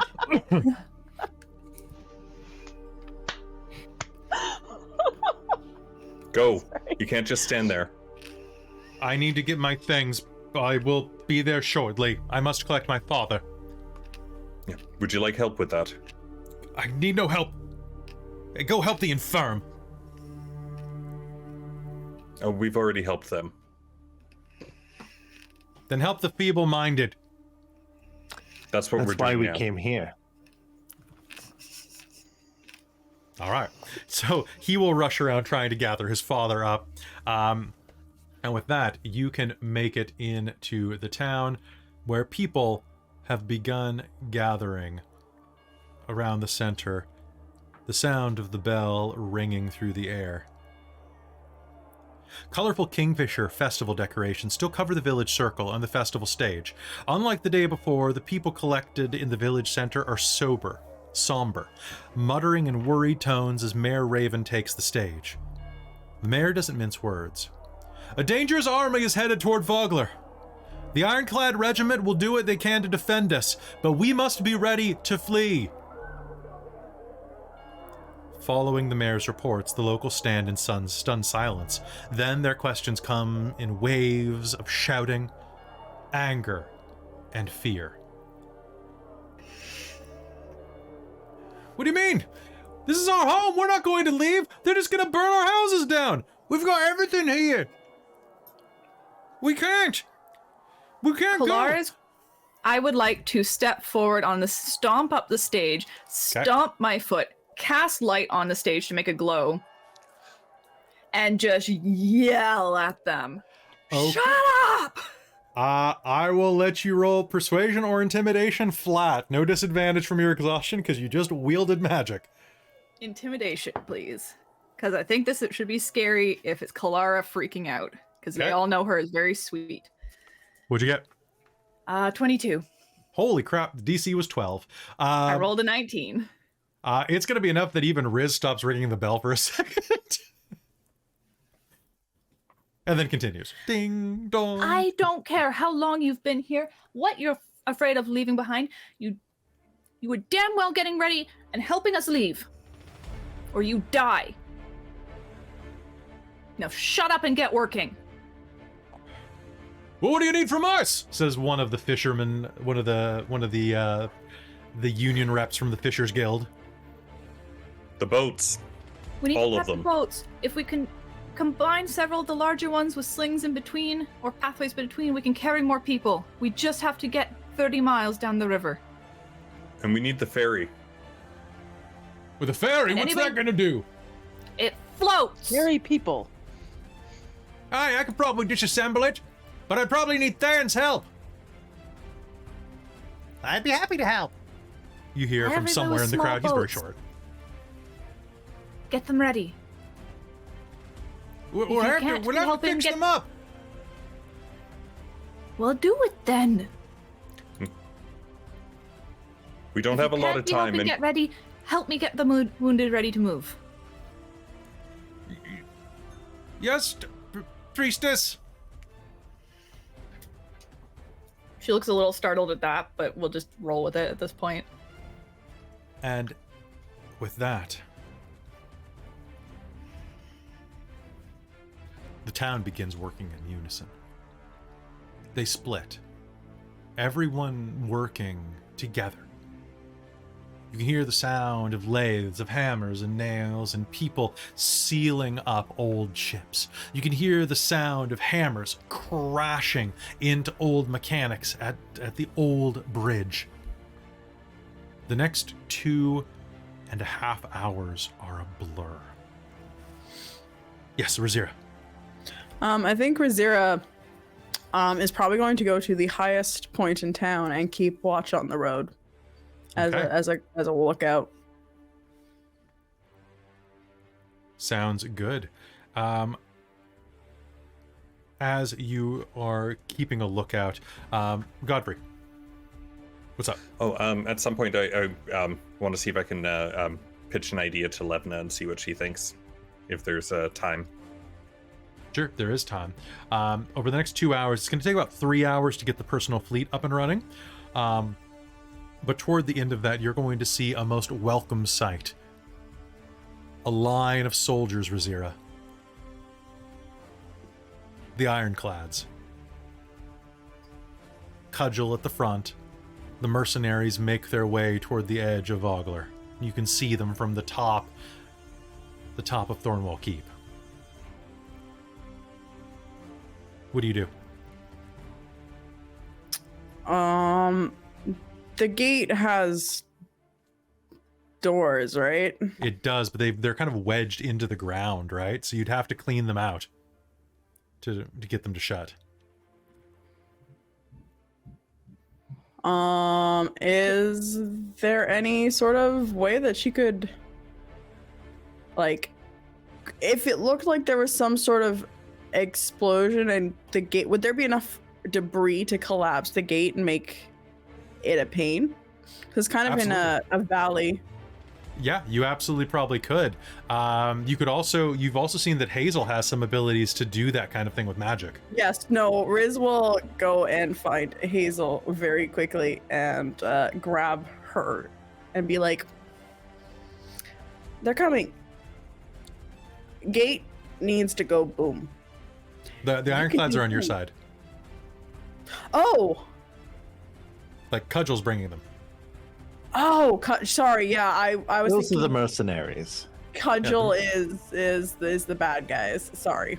What? No, Cudgel is the dwarf. Yes. It's our friend. Cold is make my brain a little foggy.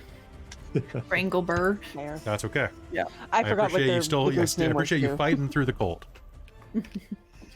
So you're going to see the friendly mercenaries coming your way. Yeah. Yes.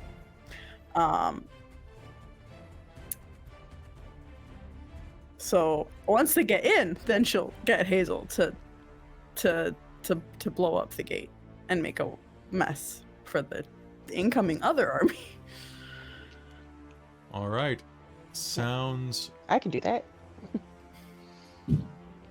so. The army seems to be waiting outside of the gate for the most part. Cudgel re-enters and walks through the town. A moment later, you'll see your friends dragged along with Becklin back to Thornwall Keep. They walk through the entrance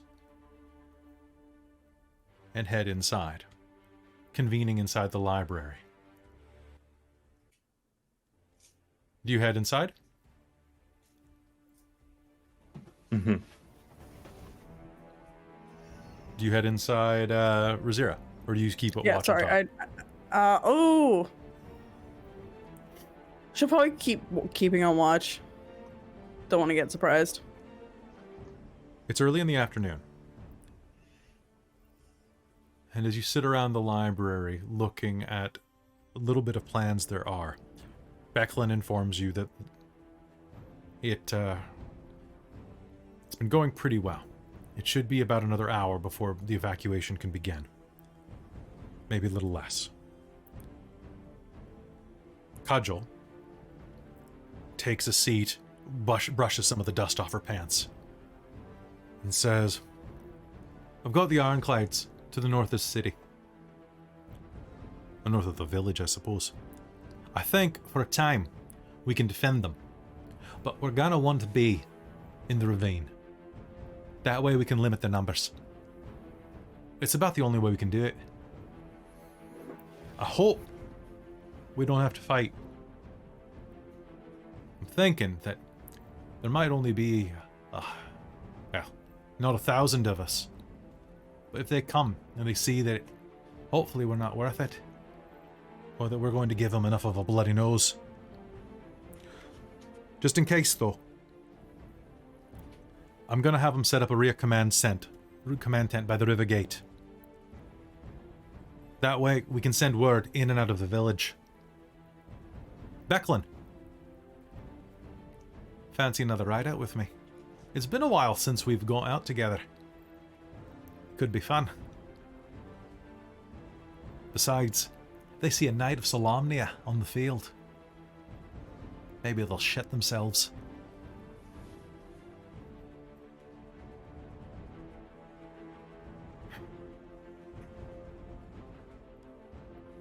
I think this could work. It will leave the village mostly undefended, but it's probably the best chance we have. Making certain that they are slowed.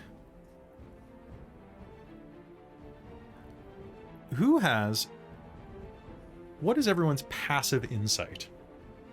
Ooh, passive insight. 12. 12? But I don't believe that either. 13. 16. Okay. How do you... So add 10 to your insight score. Insight. I think you're at a 0 for insight. That's wisdom. It's 16. Oh, okay. So 16. Okay. And Rizira? I'm not there. Oh, you're not so I there. didn't What am I saying? Figure. That's a Yeah. good point. It's That's a good point. 16 if you're curious. Okay. So Kelara, you are going to get the sense that Becklin is holding something back from this conversation. She's just gonna try and meet her eyes and look at her. She will mouth the words later.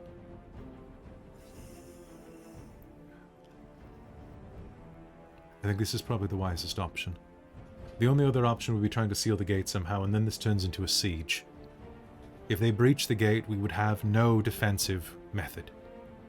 Not only that, but the hills around town, they would be able to pepper the village with arrows.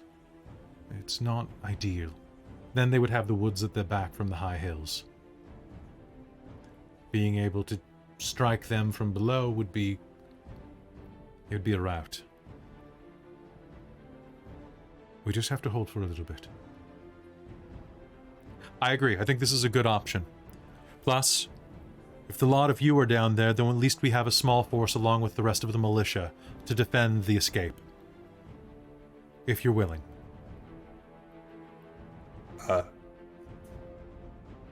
Wait, you want us to go with I want you to be down where we're loading the boats.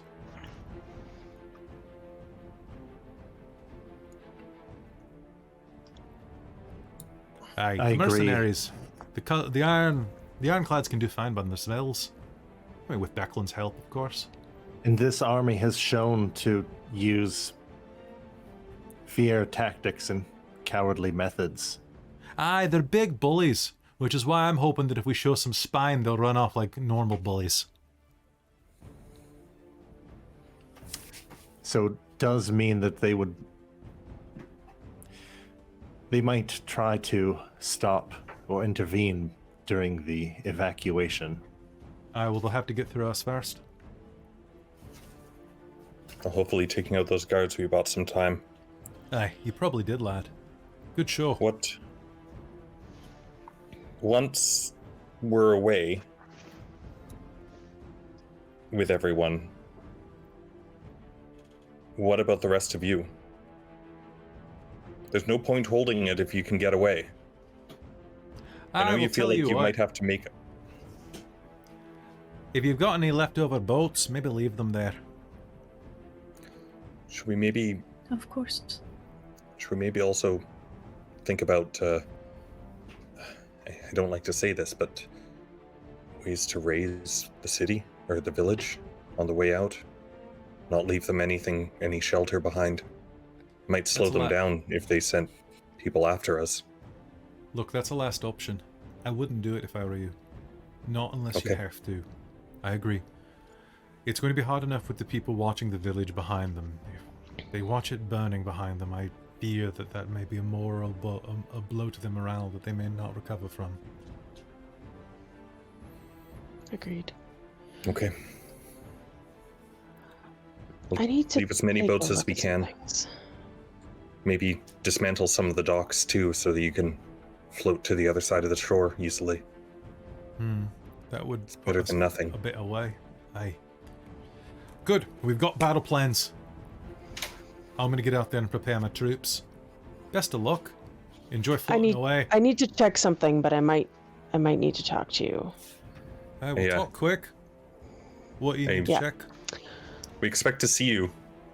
Hazeal wants to go out and check some like strategic points, including maybe that ravine that was mentioned or whatever, and see if with her dwarven stone knowledge she can figure out a way to collapse shit when without her being there. Not necessarily an explosion or anything, but like something. Okay, I want you to give me an intelligence check. This is going to be an intelligence and survival, I'll say. Okay. Because that's unless you have a better option. No, I don't have a better option for the actual roll, but I'm wondering if we can mess with the rules a little. I have stone cunning, which gives me like double my proficiency when I do a history check on stone. You know what? Go ahead and yeah, you will be able to double your proficiency for this. I think so. Cool. I think it's just survival because you're basically making a trap. Yeah, no, absolutely. But you'll double your proficiency because you know stone. Right, and that's what I was thinking. So that is 19. 19? Okay. Yeah. So looking at it, there are a couple places that they could try to come through here, but if you cast Shatter on a couple of places here, you're going to see there are two places that it wouldn't completely collapse the road into town, but it would make it rough terrain the entire way and make it impassable except for about 10 feet in a couple places. You would have to cast Shatter twice. It would take 2 of those castings. Does it have to be Shatter, or can I do the same thing with Earth Tremor? Because that's what I have. You could do it with Earth Tremor as well. Cool. Basically, Earth Tremor would make it rough terrain. And the other one, you could probably shatter enough that just a rebar or a crowbar or some type of pry bar would be enough to leverage the rock out. Cool. Yeah, I have the spell slots, so I will... So if you just want to pre-expend those? Yep. Perfect. And yeah, Earth Tremor on the couple of spots I gotta, and I'm gonna let people know that that's what I've done, and that it's now difficult terrain. Sounds good. So you're out casting that. Rizira, you're still keeping watch on the side. As that is occurring, Becklin is going to pull Kelara, Godfrey, and Aurontiros, if he's willing, aside. I need you to do me a favor.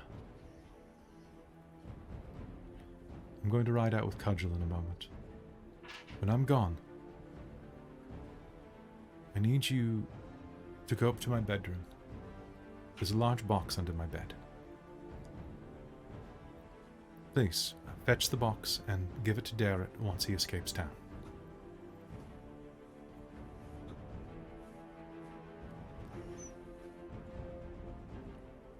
I appreciate it.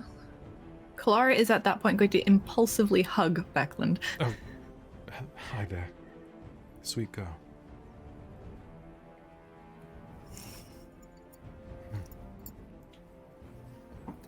Don't worry, everything's going to Try be and fine. keep him with us. You have my word. He will receive it. I just hope that you'll be there to give it to him. I hope so. Good luck. Good luck to all of you. May Ispin's luck rub off on you yet. She reaches forward and goes tang-tang on the side of your shield. Oh, I don't know if that... Oh, yeah. Thank you. Cudgel? Let's be off.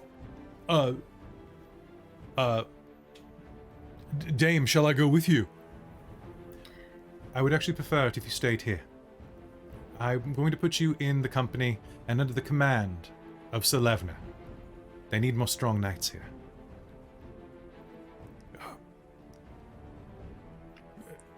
Yes, my lady. We need to make sure that the people are protected. And I'll whisper to him, I'd rather be up there too, but they need to be safe. That's more important. All right, shall we? Let's go. We've got some trouble to make. And Beckland and Cudgel leave. Godfrey, you wanted to talk to Levna before anything happened. Oh, no, I brought up the idea about raising the town, so we're good. Okay. With that, the two of them head up. You have a few more minutes to prepare, and you can see that the ships are being constructed, being set out. It's not going to be long now. As you head outside, though, the camera is going to pan up the side of the tower, where Rizira is just kind of looking over and out. About 20 minutes pass. You can see Hazeal working around, casting spells, setting up these pitfall traps. Well, these collapsing traps. And then Rizira, can you make me a perception roll? Yes. I can't use them all passive. You can use your passive if you're just looking. Do I trust my dice, or do I want to go with the safe bet? Go with the dice. You're actively We'll go with the looking. Dice. I'm actively looking. I believe in you. Luck of the Okay. Kender. It's I rolled 2 higher than my passive perception, so that's a dirty 20. You are going to glance down and see an old gray mare being ridden by a farmer, rushing toward town.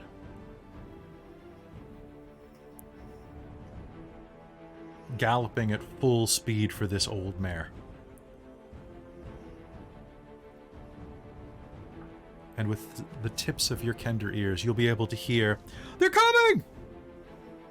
Hundreds of them!"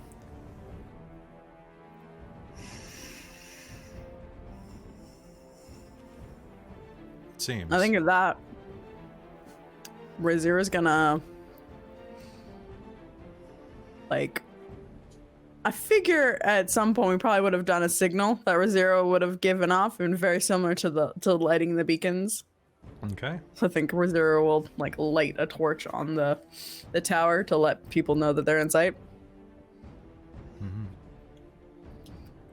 As this occurs,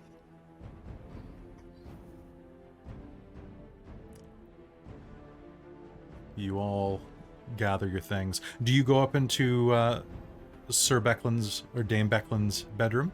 There's a large package, a large box. It's a sturdy wooden box. It's about 70 pounds. Quite heavy.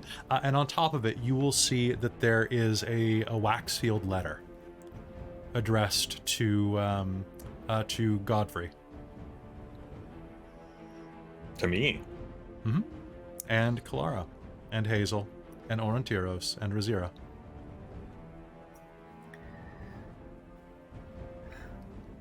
Do you open it? Should we wait until we're all together, or just read it now and pass it around? Let's check if there's anything important, and then we can read it at leisure later. Because, I mean, if we're in the water, we might destroy it. Okay. Kalara's gonna try and open it and read it hastily. Breaking it, it's just a quick note.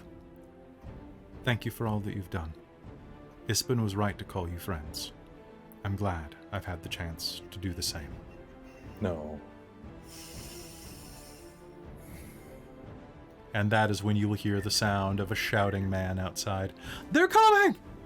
Hundreds of them! All right, we need to go. Kalara's gonna stuff it in the bag that she's been packing of all medical supplies and quick high energy food. And can you lift that by yourself?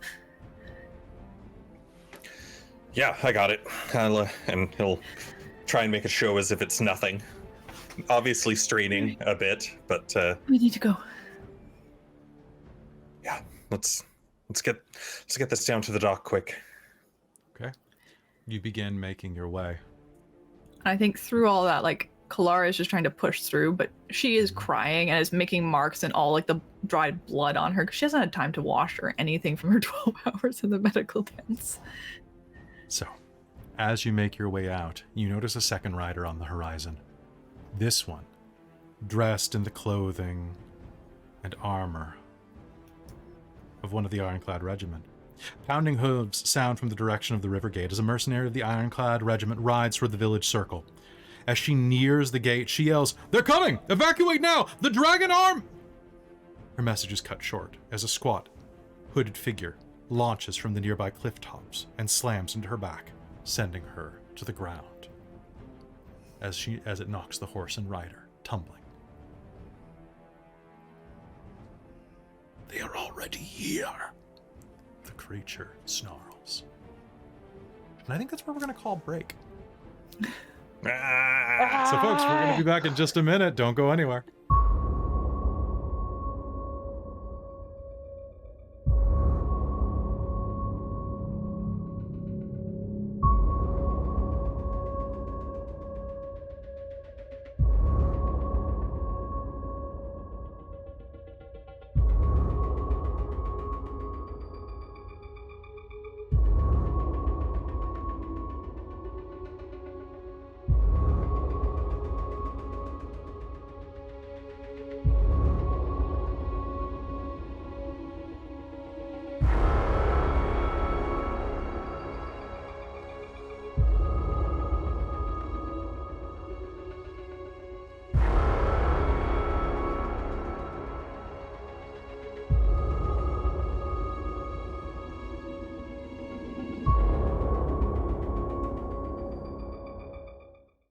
Hello and welcome back, folks. This is the part of the program where we talk to the chat.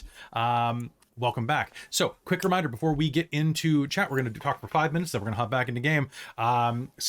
Reminder that now we have one final set of Norse Foundry dice. They're a full metal D20 set going out to anybody inside the United States, or a gift certificate to anybody outside the United States. To enter that contest right now, you are going to hit !Norse.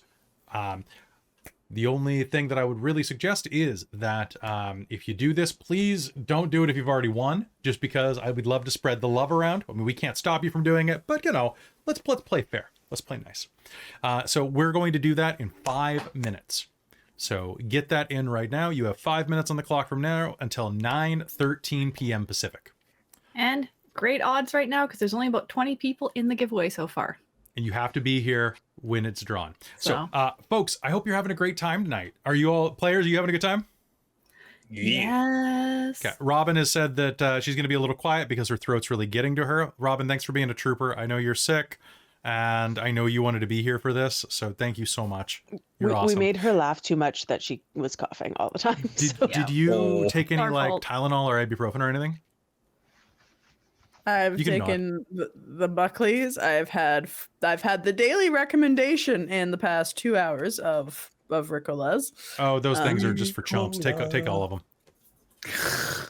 The I worst it's ignore gonna. that when it comes to Yeah, roll. I just. I know, pause but I'm the just saying I've had 5 in the past 2 hours. Like Oh God. Fair. yeah, it's You anytime I just talk, taste it herbs. irritates. So I just taste like herbs and so much tea. I'm water. I haven't eaten dinner because all I've had is water all day, and I just don't. I'm full of water, not food. So, folks, as we were saying before, next Friday, there is a fantastic game. If you want to try to see what Pathfinder is like, we are going to be doing a Let's Learn Pathfinder 2nd Edition. And that's going to be ran by our good friend Wei. He's an awesome DM. Honestly, one of my favorite DMs. It's really fun being a professional dungeon master and looking at other people who can do it at a professional level and seeing the difference in style. I'm a lot more theatrical than he is, and he's not quite, he doesn't like do voices, but he gets character across in completely different ways. It's so cool, and I think you're really going to like it. He's also very adept at teaching rules, which is going to be great because we're going into this blind. The fantastic thing is not only that we have Wei as a teacher for that game, we also have a fantastic cast. Besides myself, we also have Robin, Cal, and Krista. Think of that. That's a team of alpha talkers right there. It's going to be a great game. We've started to pick what we're going to play. Let's keep it secret what we're going to play. But it's going to be fantastic. And that should be a short run. Random. Yeah, usually I'm more talkative than I am tonight. Also more high energy, but I'm on low power mode, baby. Nice. Well, I mean, you got to take it easy. And then, folks, the thing that I'm going to very briefly touch on, I'm going to try to do it in less than a minute. I'm going to quickly talk about the OGL and just some questions about that people have had about the channel. I've put out a global statement about it, which is when we know more, we'll say more. But there are a couple of points I want to share real quick. Number one, we are coming at this from small content creators. Although technically streaming is not touched because we're under the fan content license of Wizards of the Coast, I am a writer, and many of the people on the stream are creatives who have worked with role-playing companies and have self-published. So I'm a role-playing game writer. So seeing the things that are happening according to the leaked OGL that are implied for third-party writers does sit really badly with me. There's also a lot of negative opinions on what WotC is doing. That said, we don't know the final draft. We don't know what's coming. However, our general stance is this. Dragonlance is going to continue to completion. We have already bought all the books, paid for all the module stuff. We've already paid for all the art. We've already got this set up. We already have you enjoying the game with us. Cutting the game short would only hurt us and you. It would not hurt anybody if assuming the worst about Wizards of the Coast and Hasbro, assume that that's all bad. It does not hurt them for us to stop running the game, but it does hurt us. So we're not gonna cut off our nose to spite our face. The same goes with any other game that we have presently running. We're gonna complete them, even if it turns out that WotC is the Empire. You know, even if they've got a Death Star up there and there's blowing up like small content creators. We're gonna do our best to do that. We might end up doing a lot more third-party module stuff, or using a lot more monsters from Kobold. Secretly, I use a lot of them for my home brew anyway because they're awesome. But beyond that, we're also going to look at running from other systems. So hopefully you'll stick around, join us for that. There are a lot of fantastic games and modules from third-party companies like Odyssey of the Dragon Lords, which looks amazing, and a ton of other stuff. That said, any of our planned games are presently on hiatus till we see what happens. So we had a homebrew game that was going to be starting in April. That is going to be on hiatus to see whether or not it's going to be a D&D game or maybe it's a Dungeon World game. We'll find out a little closer to the date once we know more. However, the one thing I will say right now is that if things currently stay the way they are, I'm a little sad because I was very excited to run the Phandelver campaign. Which is the kind of Lovecraftian horror module that they were set to release in September, August, something like that. I had already a prospective cast in mind. I was already starting to get hyped for it. But if things are as bad as we think they are, I don't think we're going to be running that. That may change. That said, I thank you very much and hope that you continue to stand with us and support us, because the situation is still developing and we don't really have the time, energy, bandwidth, whatever you want to call it, for speculation. Until hard evidence is on the ground, we're going to keep things going as is. And we're just going to not start anything new until the time is right, unless it's third-party stuff, weird stuff, Chronicles of Darkness stuff, all the fun stuff that we've been working on. So That said, if you want to encourage that, reach out to Wizards of the Coast and have them not do this. And a final reminder that my team keeps telling me to say, so I think it's okay.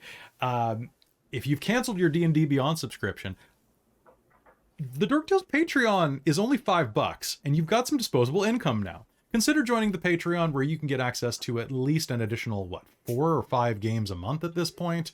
I have just done the casting and the scheduling for Hunter the Vigil, Demon the Descent, and Scion. And oh my gosh. that is, yeah, and it's all coming in the next couple months. The more of you who decide to switch your D&D Beyond subscription to a Dork Tales Patreon subscription, the more likely we're going to get to Star Trek, Avatar. All these fun games that are planned for certain levels of Patreon. It's true. And Technocracy is in a week and a half, so you know. It's true. All right, and so it is about time right now. Thank you so much for the raid, Dungeon Scrollers. You are actually just in time right now. If you hit !Norse in the chat, you are entered to win a set of metal dice. These are going to be shipped out to anyone in the United States. If you live outside the United States, our friends at Norse Foundry are going to be providing a gift certificate. I'm going to give you 60 seconds from the time I say this. There is a slight delay, so assume you have 30 seconds from the time I say this. !Norse. We are going to do the draw in 50 seconds at 9:16 p.m. And if you live outside the States, you get a coupon for them. Yeah, you get a coupon for equal value. So everybody do that. I'd love it if you hit follow or sub if you were here as well. Nice. And if you've won a set of these dice before, maybe abstain. If you have to be here to do it, and then whisper at Lady Liliana in the chat. If you will have to provide your address to Lady Liliana, who is my mod, and we will provide that to Norse Foundry. So provide us an address inside of the United States that you are comfortable with. If you live outside the United States and you end up winning, then you can just provide us an email, because it's going to be an email thing. So yeah. Only maybe. Iron Warrior, you don't need any more dice. You got plenty. All right. Well, I think that's Dork, 9:16. 9:16. Give us 5 more seconds. Quick answer, ! Horse. That's very close, but I think you lost. And yes, we did Free League games. We did a run of Alien. And we are good friends with Free League. They want us to do lots of stuff, but we don't have... I have to sleep eventually. And editing the videos takes... A game's 4 hours long. Editing a video takes an hour and a half to 2 hours. So just to see where my schedule's like. And if you reportedly WotC lost 40,000 subs on D&D Beyond, imagine if we got a fraction of that. You could pay someone to edit your videos. I would pay anybody. I'll teach you Premiere. We'll do it. All right, I'll do it. I'll quit my job. It is time for the drum roll. Ready? All 5, right. 4, 3, 2. All the beards. Who the hell That's is awesome. Wonderful name. Congratulations. Please message me in the chat. Well, not through the chat, but whisper me with either your address if you're in the US or your email address that you'd like the gift card sent to. Congratulations, all the beards. At Lady Liliana. I would appreciate... Comment if you're in the chat still. Oh, there we are. So that is quite an expensive set of dice you just won. That will be physically mailed to your house. Congratulations. I'd love a follow if you can give us that in return. Yeah. And I'd love a follow from the rest of you here. Dungeon Scrollers, thank you so much for the raid. You are all wonderful. And who knows, they might give us some more dice in the future, because Norse Foundry, they're fantastic people. Definitely check out their site. We don't get anything for suggesting them or recommending them. They've just been really kind to us with donations and charities over the years. And the custom dice. And the custom dice, they did help us get some of these custom Dork Tales dice that say Dork Tales on it, but my green screen's eating it. They're pretty sweet. I just rolled a 19, so that's pretty good. These dice are very friendly to me. All right, all the beards is now following us. They also look really cool. Oh, there you go. Really, it's really focusing. Cool. Oh, yeah. That reminds me, I still have to send Hayden their set. Okay.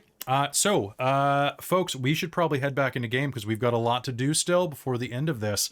I'm going to try to get through it at a decent clip, but that means that we're going to have to work together on this. We got a town to burn, right? We got a town to burn. And then the last thing, I just want to quickly thank is real quick as we head back into game. Thank you so much to ping.gg for providing us with the ability to stream in high def. Look at all of, you can see the, well, I'm a little blurry right now, of course, when I say that. Fuzzy before you go. Yeah, let me just pull that back here. That's my You just camera, like not putting that ping. book up there.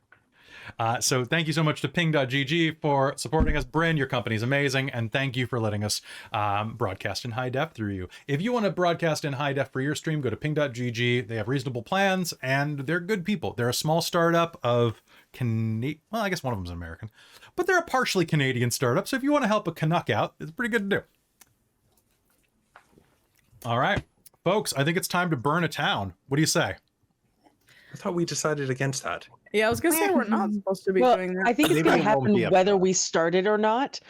So So you didn't start the Yes. fire?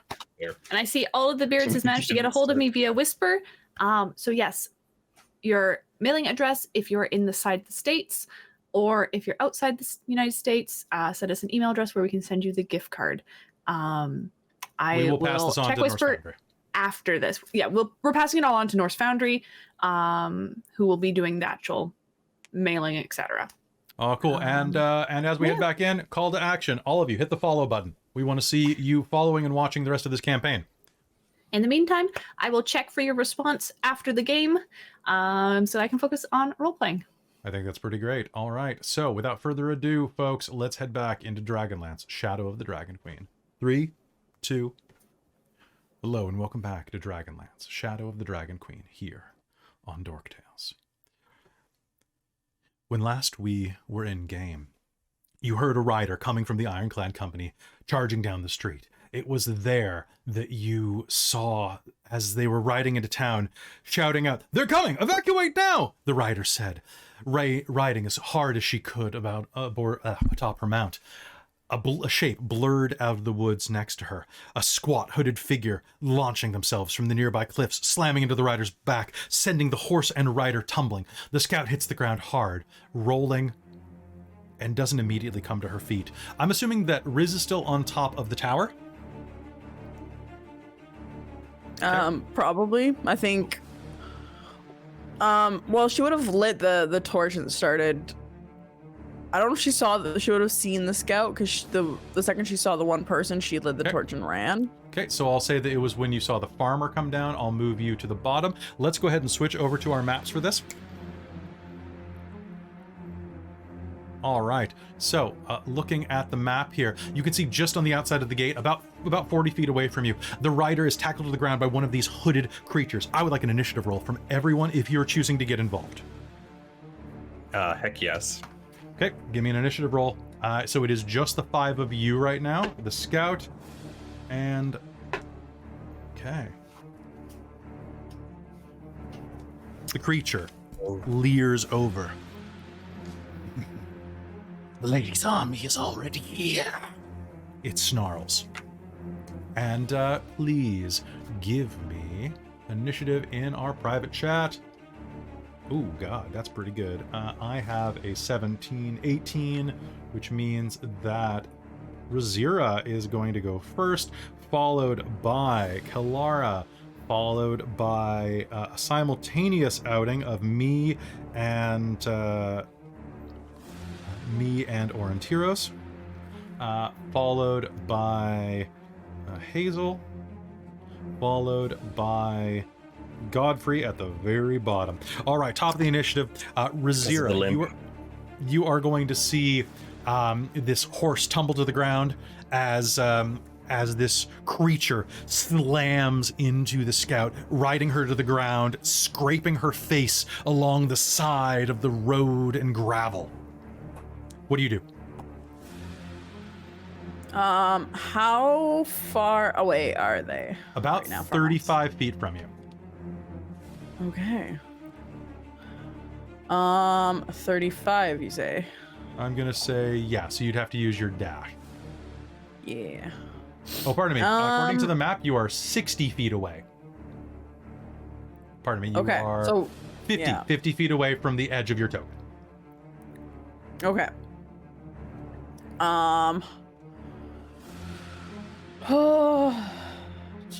I realized I took an extra sword and instead of a crossbow. So Riz actually doesn't have any ranged attacks. Well, 50 feet away, just a quick reminder that you have cunning action, which allows you to dash action as a bonus action. Yeah. No. Yes. I know. But it's hooded. But do I assume that it's those weird things that we fought in the forest? I don't know. Okay. Because Riz knows those explode and made her stone. So Given the voice that came out of it, probably. Yeah. Because, I mean, a normal person doesn't sound like, the Dragon Queen's army is here. Right. Oh, wait. I have daggers I Actually, you kind of throw. sound like that right now because you're cold, but... Yeah, I kind of sound like that. Riz is going to huck 2 daggers at it, actually. Okay. Because the gates are wide open, if you do not move, you will have advantage on your first throw. I will have to move because the close range is 20 feet and the long range is 60, so I'd be at disadvantage. So Riz will go kind of 30 feet, kind of behind the edge of the gate and chuck from the side. Okay. So you at that range, you're still 40 feet away at that point. Okay, so she'll move 30 feet. She'll go 30 feet to be 20 feet in range, so outside the gate. Okay, so you'll be right about there. Go ahead and give me that attack roll. You have 2 throws. Go ahead. Yeah. So I don't have advantage because I'm at the gate. Yeah, right. You do not have advantage on the throw.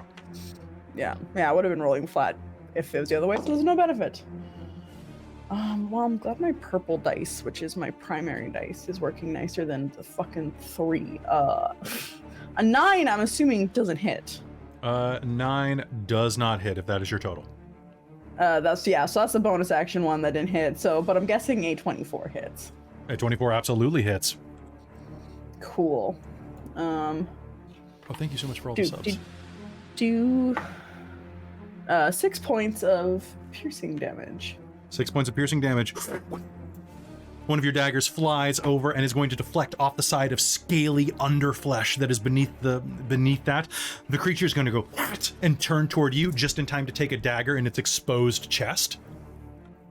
6 points of damage taken by the monster. Good hit, actually. Okay, it is Kelara's turn. Kelara, what would you like to do? Okay, so now the plan was that this gate would be closed? No, it was going to stay open. Okay. Yeah. Cool. I just want to make sure that we're still sticking to what the plan is. In that case, though, I'm going to make a ranged spell attack against them. Okay, make a ranged spell attack. This is at 120 feet, so I think I can make it. Yes, you are about 65 feet away from where you are present. And I'm fairly dead center on the gate, so I think I can see them. You can absolutely see them kind of like straddling this person about to tear their throat out. That is going to be 21 to hit. 21 to hit. Sounds great. That will hit. Riz, you have a question? I forgot my sneak attack. You did forget your sneak. I did. Can you sneak attack with a ranged attack? Because normally you have to use cunning action to do that. Because you normally have to have advantage. Well, I don't need advantage anymore with my 30 feet or something like that. You could. Is that with swashbuckler? Okay. Sneak attack against creature within 5 feet of it. No other creature within 5 feet of you, and you don't have it. Yeah. Okay. Yeah. No, it's within 5 feet. So yes, I can. This is the one instance is ranged unless you aim, right? Yeah, which I had to move to do, so I couldn't bonus action steady aim. Sorry about that. All right, so Kelara, how much damage did you do? So I think I swing my staff around and let off guiding bolt directly at them for 19 points of radiant damage, and the next person has advantage as dim mystical light glows on them. 19 points of damage? It's 46. Damn. Oh, you used a leveled spell. It's a first level. Okay. I don't have any range cantrips. I need you to do me a favor and tell me how you do it. Oh, wonderful. Okay. So yeah, I think she pulls her staff around straight out, pointing like the glowing blue crystal at the end of it at it. And I think this is a vocal somatic, so that's the motion, and I'm not sure that she really recognizes what words come out of her mouth, because she didn't train to be a cleric. This happened to her here. So I think something in maybe more of a mystical language comes out of her mouth that she doesn't quite know yet what it is. And this bolt of light, like very, I think, sunlight, good feelings, radiant light comes out of it and just hits the enemy and envelops it, and it just disappears in that light. It's going to... Yeah, burns away. I think these ones do kind of burn away, don't they? They turn to stone usually, but this will just completely crumble. Beautiful. It is going to completely crumble, and with that, the combat is going to be over. It collapses to the ground. Aurontiros, it is your action. Do you want to help this woman?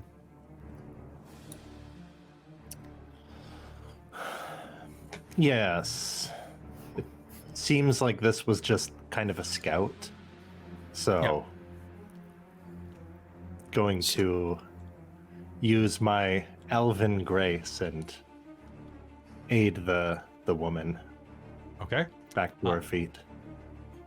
Pulling her off the ground. Oh, thank you. I thought I was done for there. That thing was hideous.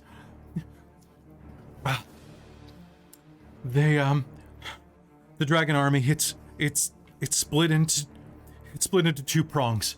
The attack's imminent. One went to engage the mercenaries. Another's headed to the village.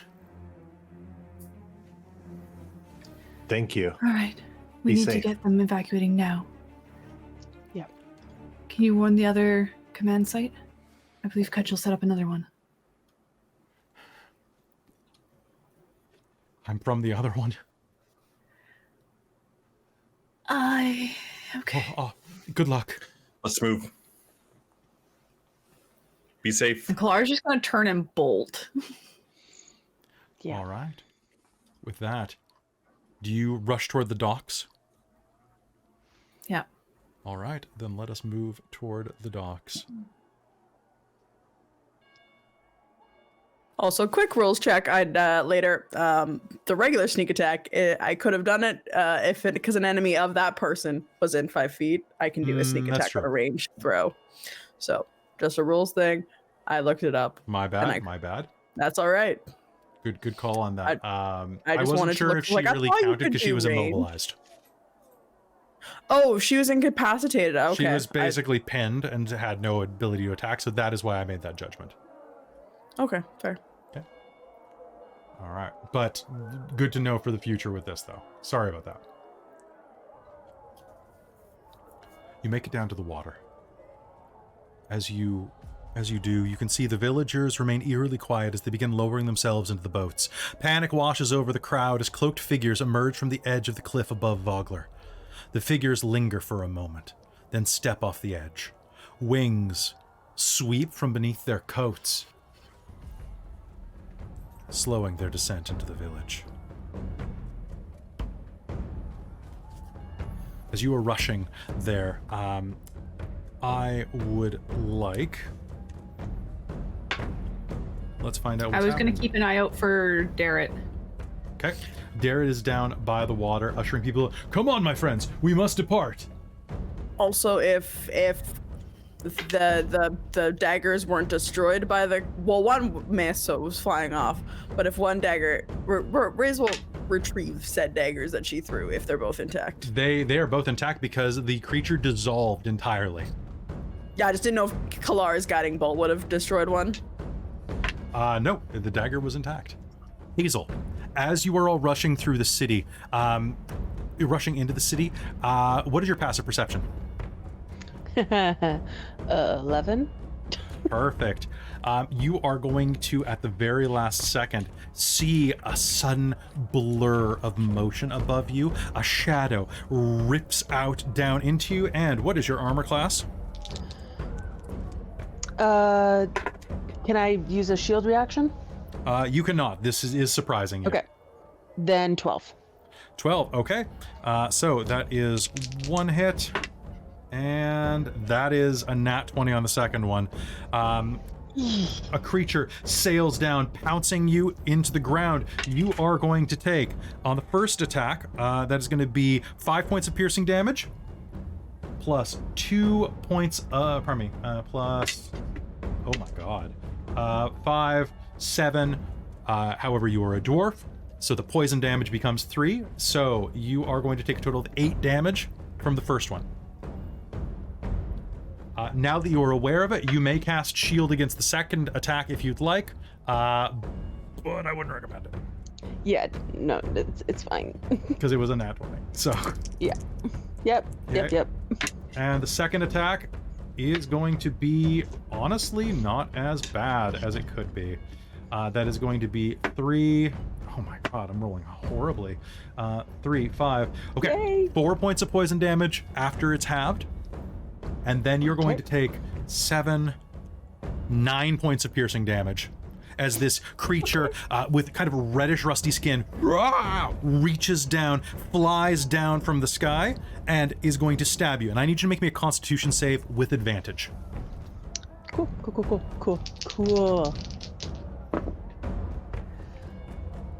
19? 19. You can feel poison burning in your veins, but your dwarven constitution is too hardy to be overwhelmed by such petty machinations. All right, we are going to keep I'm still up, initiative. guys. You're still up. I'm so proud of you. So actually, because we are in a new area, I would like everybody to reroll initiative for this. Okay. Come on, B dice, don't fail me. Oh, that's not bad.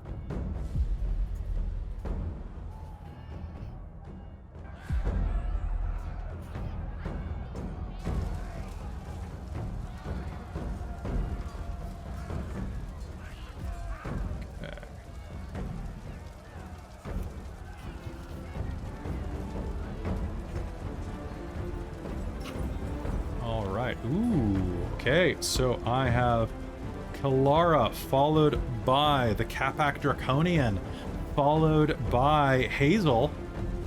Ooh, actually, no, pardon me. I did not see that we have a Kender on first. Damn, son. That is a hell of an initiative.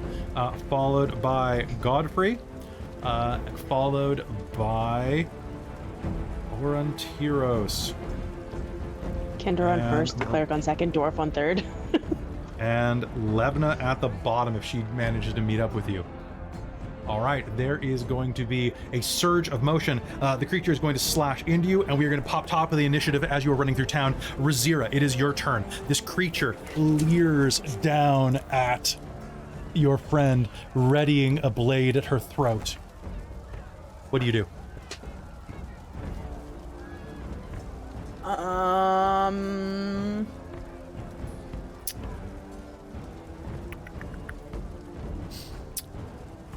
I'm gonna bonus action steady aim and throw a dagger at him.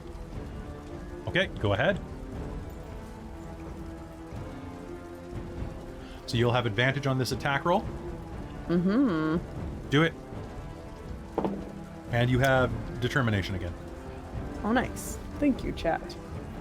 21 to hit. 21 to hit is an absolute hit. Roll me sneak attack. Mm-hmm. Time to attack that snake. Yep. Okay, that's gonna be 8, 11, 15 points of piercing damage to him. 15 points of piercing damage is a very solid hit. The creature is still on its feet, however. Do you have a secondary attack you'd like to use? Throw another dagger? No, that's my bonus action was to steady aim. I only get one attack. That's good. Okay, your first attack is going to go and is going to slash directly into the joint of the wing, paralyzing its right wing as it screams at you. And as it does, its hood is going to peel back the rest of the way, revealing the ridged scalp of a red dragon, but mutated and humanoid. Kelara, it's your turn.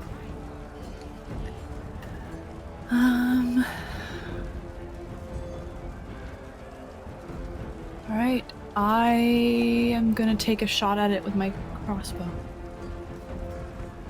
All right, go ahead.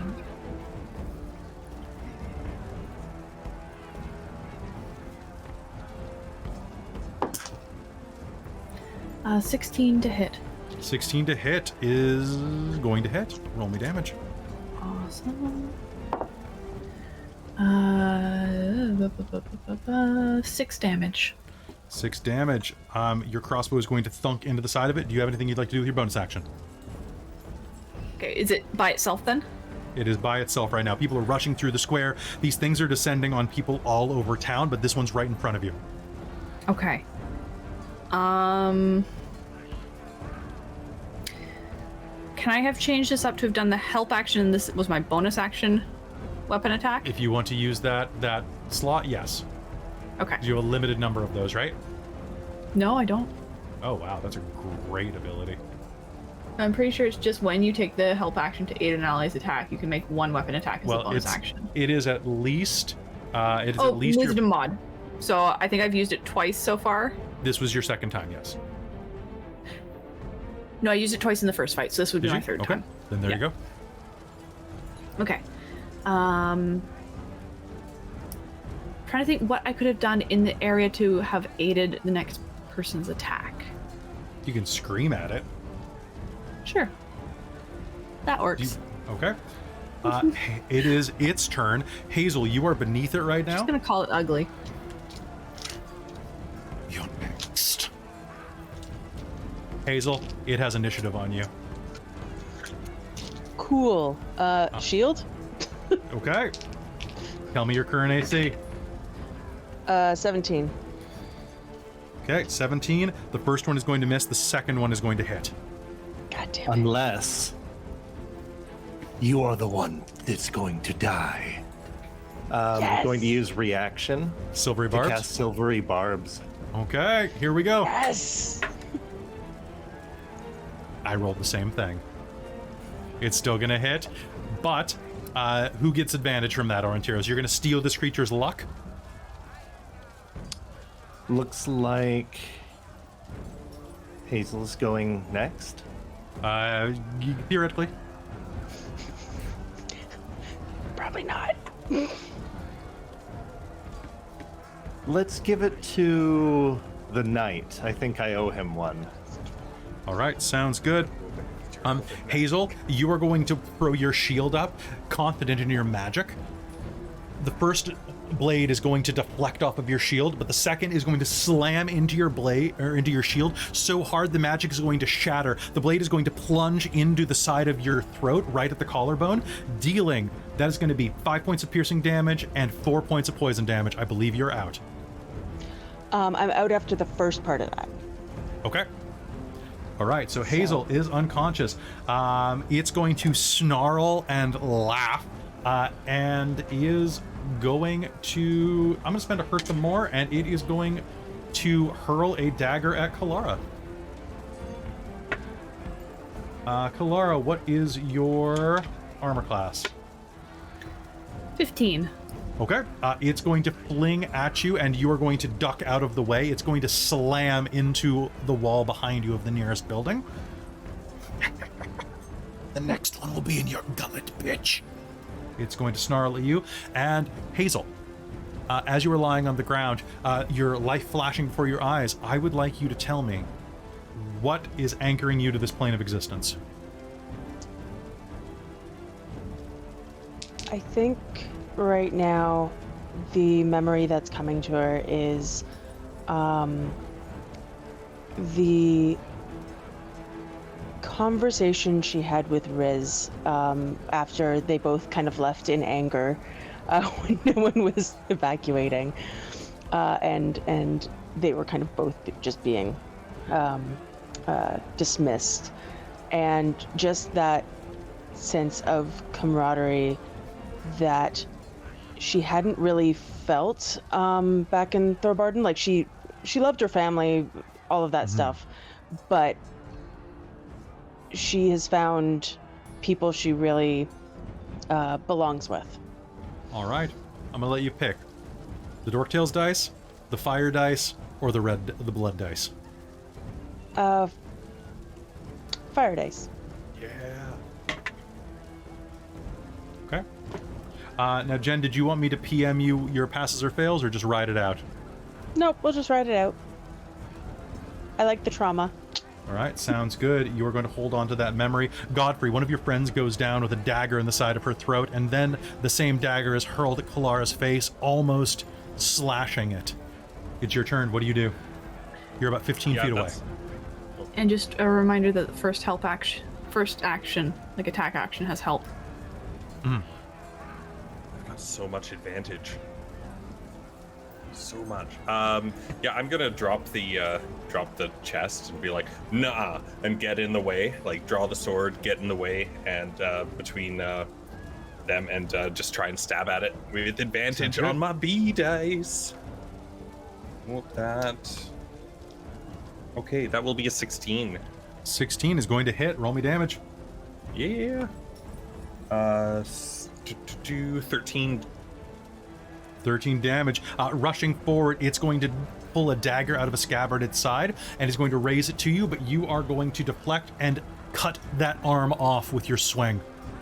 It collapses to the ground, and black blood begins hitting the ground and sizzling. Do you have another action? No. Okay. Yep, I'm done. All right.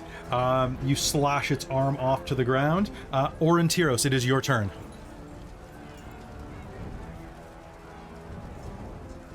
Right now, we're only dealing with one of Just them. one of them right now. This one's different.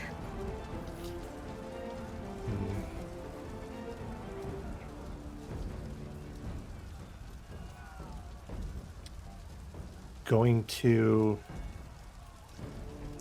step to make sure that Godfrey is not in my line of sight, Yep. and aim a little bit more carefully this time before letting loose the arrow, but I can move as well as fire the bow, correct? Yes, you can. You can move up to 35 feet, I believe, because you have the fastest Right. step. Go ahead and make me an attack roll. But you have to move before you attack? Nope, you can break up your movement in any way you want. 5 feet, 5 feet, 10 feet, 50 feet, whatever you got. Halfway there, going to try to run to where Hazeal is on the ground. Halfway, Aurontiros will let loose an arrow. Ooh, that's a good face. All right, dexterity plus Proficiency. 6 plus 6 is 12. You still have your determination. I'm going to use my determination. What does that take you to total? Are you at a +2 or a +3 right 14. now? Unfortunately, that is... Well, actually... You know what? I'm going to give you a reroll on that, because Kelara used the help action. Next time, we're going to make it a little more clear who she's helping, but Godfrey had advantage granted by your silvery barbs, so he didn't get to use that help. So I'm going to say that that's still there. So reroll. Excellent. Oh. Is it more than a 6? 17. That is going to hit. Roll me damage.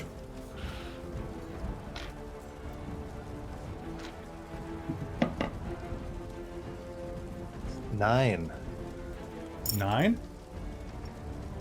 Okay. All right. Where does your arrow... How do you shoot this thing to death? Well, he just lost his hand. He's been cut in the wing. While he's in the middle, while this beast is in the middle of kind of like snarling and shit-talking our friends, its arrow is just gonna come out of the back of its neck and out of its mouth mid-sentence. As it does, there is going to be a horrible noise coming out of its throat, and you're going to see its blood begin to boil out of the hole, dissolving the flesh around it, and in an instant, the entire creature is going to dissolve into a viscous black acid. I need a dex save from Godfrey immediately. Hazeal will automatically fail this. Can I automatically fail to push Hazeal out of the way? You can make me a dex save to push her instead of you. Okay. 14? 14. All right. Reaching down, you are going to grasp Hazeal and throw her out of the way. You are coated in acid for 1 minute. You cannot. You can scrape it off yourself or wash it off yourself as an action, but that's the best that you can do at the moment. However, that is going to be the end of your turn as you kind of just like dive and push her out of the way. And Aurontiros, you continue moving up to. Finally, Levna is not presently here. So top of the initiative, Rizira, you are going to see that your dagger seems to have dissolved with the acid, but the dagger that was thrown at Kalara's head is stuck in like really near you in the side of the wall. If you want to take that. Okay. Oh yeah, totally. And the one that's in Hazeal as well, she's gonna take that too. Okay. Well, it's not in. He pulled it back out. Oh, okay. So yeah, no, then just. But take I guess one he did as drop it on the Clark ground. then. So yeah, I'm gonna roll 2 dice for those 2 daggers that you grabbed. Yep. Okay. One of them will have an extra D4 of poison left on it. Oh. The other one Just was one use? expended. Yeah. So One it's just a use? one use. Okay. Okay. Top of the initiative, so you were going to grab that. Hazeal is injured and on the ground. Do you do anything, or do you let Kelara take it? Rizira will. Sorry. Rizira is gonna let the person that's proficient and is known to be good at healing. Rizira is going to take a protective stance and hold an action. So the second anything comes within 60 feet, she will. I guess she's gonna do bonus action, steady aim, and then prepare to fling a dagger if there's anything that comes into range at 60 feet. Okay. Sounds good to me. So you're just holding your action and preparing?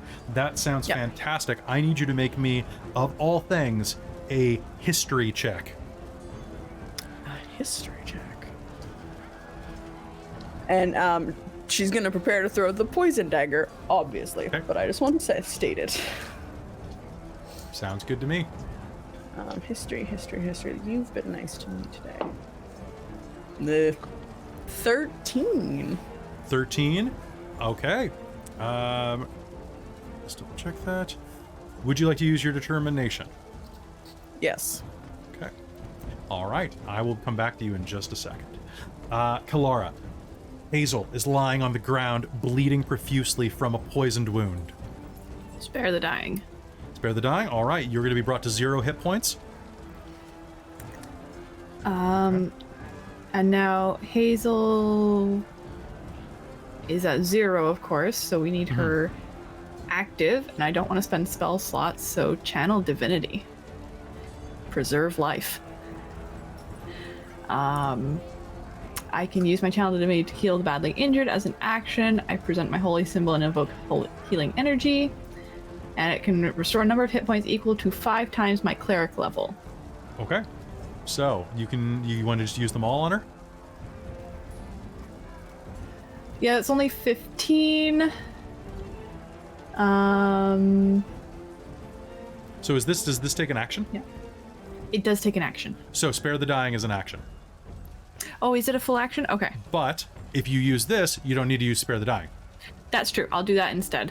Yeah. Because I wanted to bring her to give her hit points. Okay. So do you just want to give her all of them? Bring her back 15?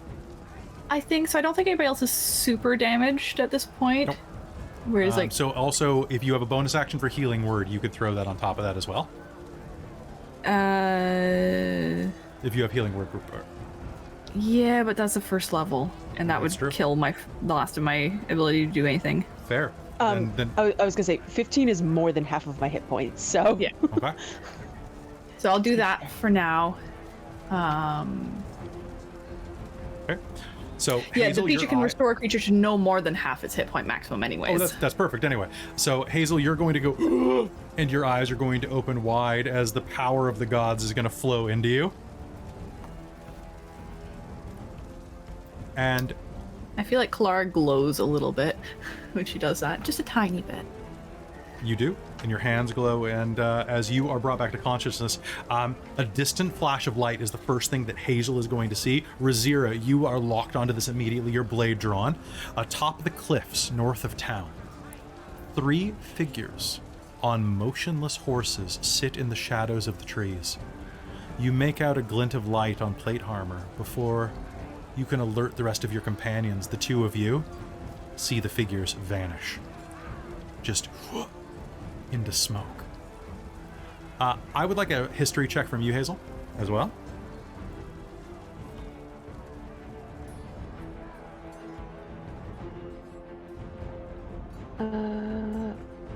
I can't read 17. 17. You and Rizira are going to recognize the antiquated armor of Knights of Solamnia, but rusted and decrepit. And what you will notice as well, the horses that they were astride, in the blindness of the fire around you, your eyes must be playing tricks on you. But you were certain that they were skeletal. Fun. All right. With that, let's see what else happens as you are running around. Does anybody help her to her feet? Yeah, absolutely. Yeah. Aurontiros was right there. So Okay. it is a miracle. Thank you. Oh. It is true. Once Hazel's up, Kelara I'm has gonna been try chosen. and, like, try as hard as I can And to he's get just- this acid off of me. Okay. Go ahead and you can just take an action to roll around and scrape it off of you. Okay. Rizira, God, this stings. as you are looking around, and at the start of your turn, Godfrey, before that can happen, I'm gonna do a favor for you. I'm gonna give you some acid damage, my friend. So you are gonna get 1 round of acid damage before it wears off. Oh, this is a that- trip. It is going to be great. Oh my god, that's a lot of acid damage. It's only 4 acid damage, but still, it's more than you thought. Rizira, something lurches out at you from the shadow, aims directly at your face. What do you do? Okay. I would like you to do me a favor. I want you to make me a dexterity saving throw. Oh, okay. Ooh, that's not fantastic.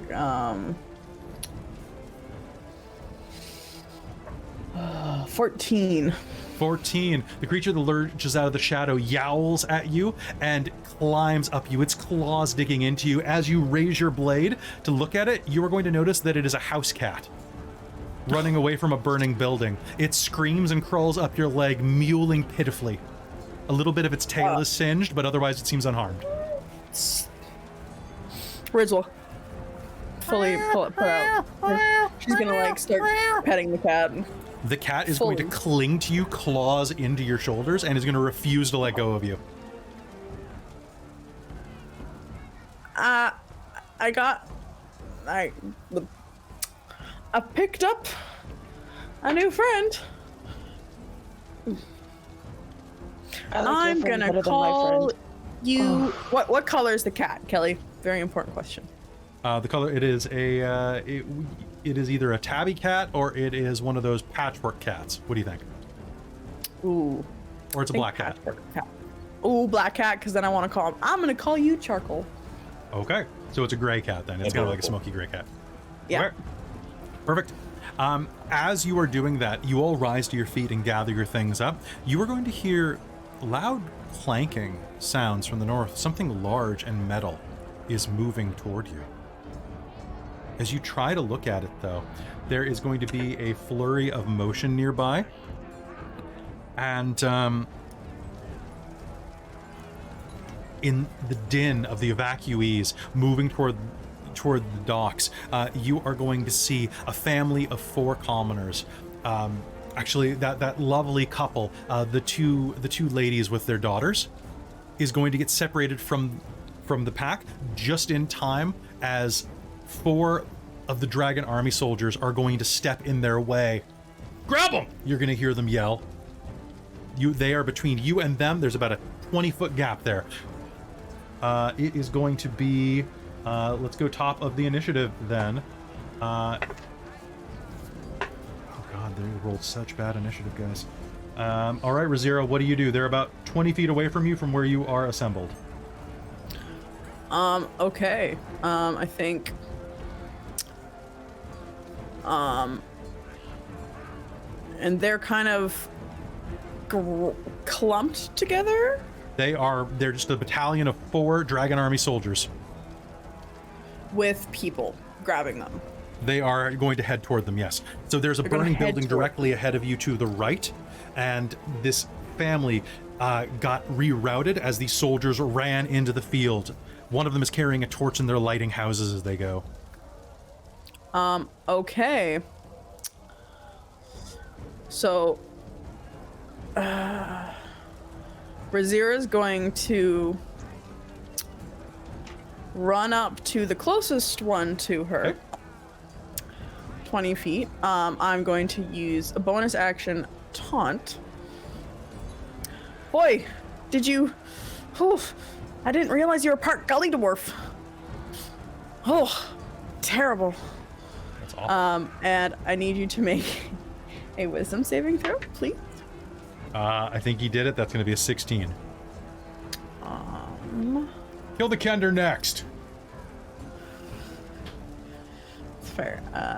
Fuck, what's my save?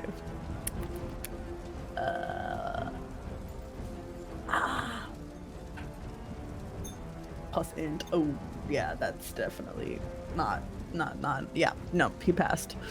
So he doesn't have disadvantage to not attack anyone besides me, but I'm still gonna stab him with, I'll do, she has the poison dagger out, so she will stab him with the poison dagger. Sounds good. Go ahead and make me an attack roll. Oh my goodness. That's not fantastic. I'm guessing a 12 doesn't hit. 12 will not hit, unfortunately. Okay, and then with my remaining 10 feet of movement, I'm going to back out, and I'm just gonna check if fancy footwork. I have to land it. No, I make a melee attack. Cool. So then Rizira's gonna back 10 feet up from him. Yeet! Sounds good to me. All right. So, as you do so, give me 1 sec. I'm just going to reappraise this so that it's easier for you to figure out. Okay? So, pardon me. 1, 2, 3. Thank you for your patience, folks. I'll say that this is right here, which means Rizira is like right about. How many feet are you backing away? 10. Because you said it was 20 feet of movement, so I have 30 feet total. Yep. So I'm gonna move 10 feet back. Okay, and with that, let's swap over to the maps. All right, there you go. So down a side alleyway is when where you're going to see them attacking these civilians. Okay, so Rizira, that is your turn. You have backed away 10 feet. It is Kelara's turn. Okay, think I'm just going to try and hit these guys with one of them with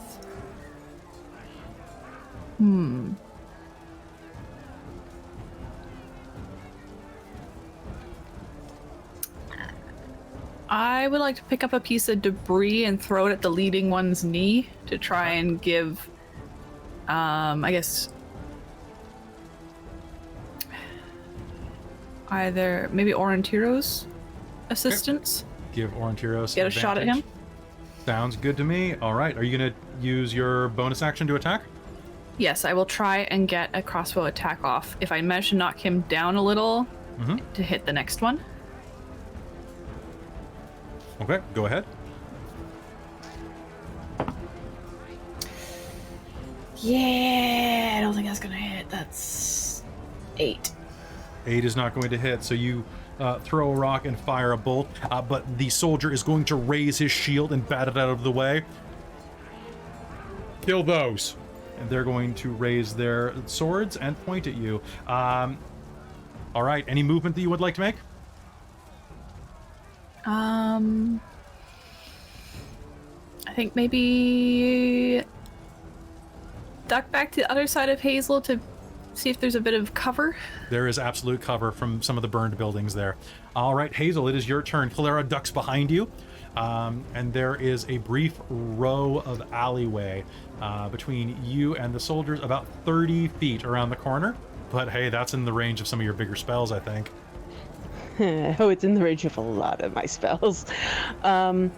Quick thing about spells. Yes. I can do a spell and a bonus action cantrip, is that? So cantrips are normally actions, like exclusively. Yeah. So you can do a cantrip and a bonus spell. Yes. Oh, okay. I was gonna say, I have quicken spell as well. Oh, then you can cheat. Yes, that's what I'm trying to cheat. I would love it if you could cheat. Do it. Great. So I would like to, oh, and does concentration only matters if I'm trying to do like multiple spells with concentration, which you can't do, right? Yes. Okay, cool. Then I would like to do Moonbeam. Oh, because no. that's what I was going to do on the guy that got me. Oh, no. What's the radius of Moonbeam, or the diameter? It's only 5 feet. Okay. Actually, let me double check if that's. I think it's just a 5-foot diameter, but let me double check. Oh no, it's 5-foot radius. 5-foot radius? That's twice as Yeah. good. It is twice as good, Oh and it's my 40 god, feet high. they are clumped. Cool. You can hit all 4 of them. Yeah, let's do it. It's a Constitution saving throw. All right, let's roll some Constitution saves. Spell save 14. Okay, that's a 19. That's a 10. That's a 13. And that's a 5. 3 of them are hit by it fully. And then one takes half damage. 1 takes half damage, and they all revert to their normal forms if they're werewolves. If they're shape changers, yeah. It's the Wouldn't moon that be a dwarf troll? magic. That is 15 radiant damage on a failed save. Holy crap! It's 2d10. Oh man, you must be getting low on spells, but that was pretty great.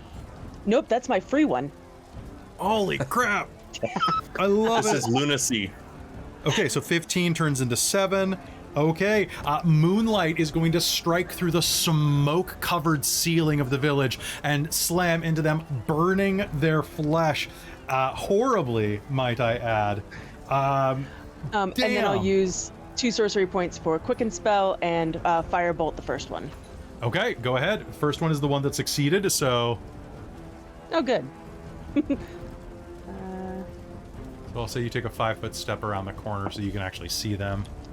That is There we go. 17.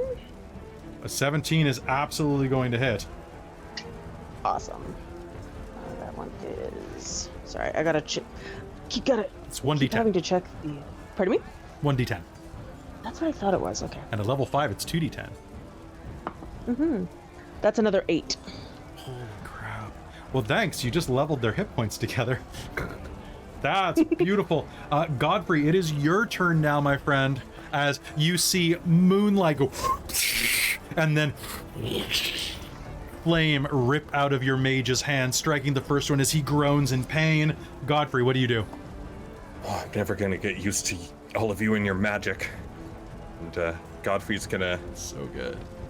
head up the alley and to say to them, it's like, you'll have to get through me first, and stab the one that's on fire. All right, go ahead and make me an attack roll. Let's do that. You know what? I'm gonna use my precise strike and give myself advantage. Okay. Well, who did Oh. Kelara give advantage to? It was Aurontiros. That's right. Yeah. So that'll be an 18. That will hit. Roll me damage. All right, and I get an extra D8 on that.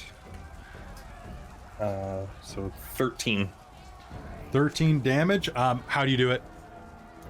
I'm just gonna get the shield up and be like, you'll have to go through me, and slash him right across the right across the chest. Okay, he is going to go down. Aurontiros, it is your turn now, my friend. Your friend Godfrey has rushed in, wading into a horde of 4, now 3 troops. If you choose to attack, you have advantage on the first one as Kelara distracted them.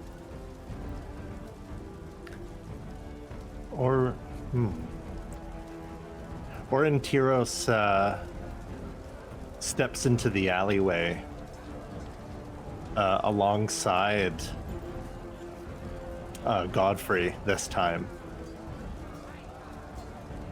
and his voice is gonna boom from the heavens, and he's gonna say some deep elvish, like Tony Truum, encore. Nice. And he's gonna cast Shatter on the center guy. Okay. What's my on this? So that's gonna hit all 3 of them if I'm not mistaken. It should. Okay. The first guy is gonna withstand it with a nat 20. The second guy is going to explode with a nat 1. Okay. Roll me damage. All right. It is. Bear with me here. 3d8. 6. 16. Okay. That is going to be a horrible sound as your shatter echoes out, and the first one is going to raise his shield and kind of deflect it. However, the one behind him is going to attempt the move, and instead, as he raises his shield, it's this serrated long kite shield that's going to vibrate and explode, sending shrapnel from its bladed tips into his face and throat. And he's going to collapse to the ground. The other is going to just be exploded backwards, thrown into a flaming building behind him with a scream. That was a hell of a hit. I'm going to spend a hurt them more for something. And the one that is on fire in the center of the moonbeam, does he take damage at the start of your turn or his turn for moving? Start of his turn. If they start their turn in it. Well, he doesn't have a choice. Yep. I'm actually just double checking that. Yeah, when it enters the spell's area for the first time or starts its turn there. Oh, and con saving throw though. A 4. Okay. That is 14 damage. Okay. I spent to hurt them more to say that another soldier comes in through the fray and is going to charge at Aurontiros and Godfrey. So at least I get to act once. He's going to rush forward and is going to take a swipe at Islamic Knight, or... You know what? He's going to attack both of you. Aurontiros. Ooh. Aurontiros is your armor class. One moment. Is your armor class 13? It is a little higher. Damn. I'm gonna spend another hurt them more to re-roll that, because I am not having my only attack be a botch. There we go. Godfrey, does an 18 hit you? No, you gave me a +1 magic shield. So you have a 19? Yep. Okay. Ooh, regret. I mean, I didn't give it to you. The module gave it to you. Okay, so he is going to hammer his sword down into that, and I'm going to spend a drama bomb. As he slams his sword into the side of your shield, you are going to see some blood splatter out of his mouth as a greatsword stabs him through the back, kind of piercing out the side of his shoulder. And you're going to see a Solamnic Knight that looks very familiar with a scar down the side of her face. Godfrey, quit screwing around and kill him! Rizira, it's your turn. As Levna skewers him through the back, doing a pincer. Cool. Also, I think you deleted Godfrey instead of the NPC on the map. No? No, Oh, right I there. don't see Godfrey on the Roll20. Oh, He's right there. I see me. there we go. Yep. Okay, cool. He was hiding.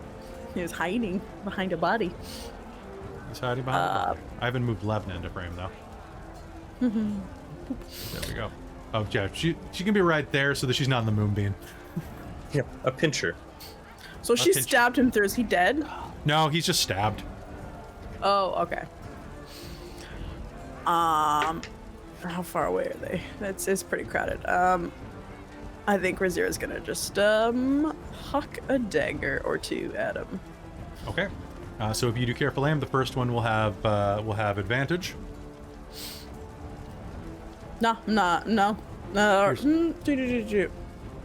have to be within 5 feet. Yes, I do have to steady action to do this. Well, no, because an enemy is within 5 feet. No, I'm just gonna chuck two things. Mm-hmm. No bonus action. I'll do two things rather than one. Oh boy! Oh, my dice did not like that. Oh God, I can't do simple math right now. 12 plus 1 is 13. Does a 13 hit? 13 does not hit. All right. Does add 2 to that? 15 hit. A 15 does not hit. All right. I'm sorry. 2 of your daggers are going to lash out and are going to be deflected by his shield. Kelara, it is your turn again. Okay. I think I will come back into view and try and take a shot at him. Okay, go ahead.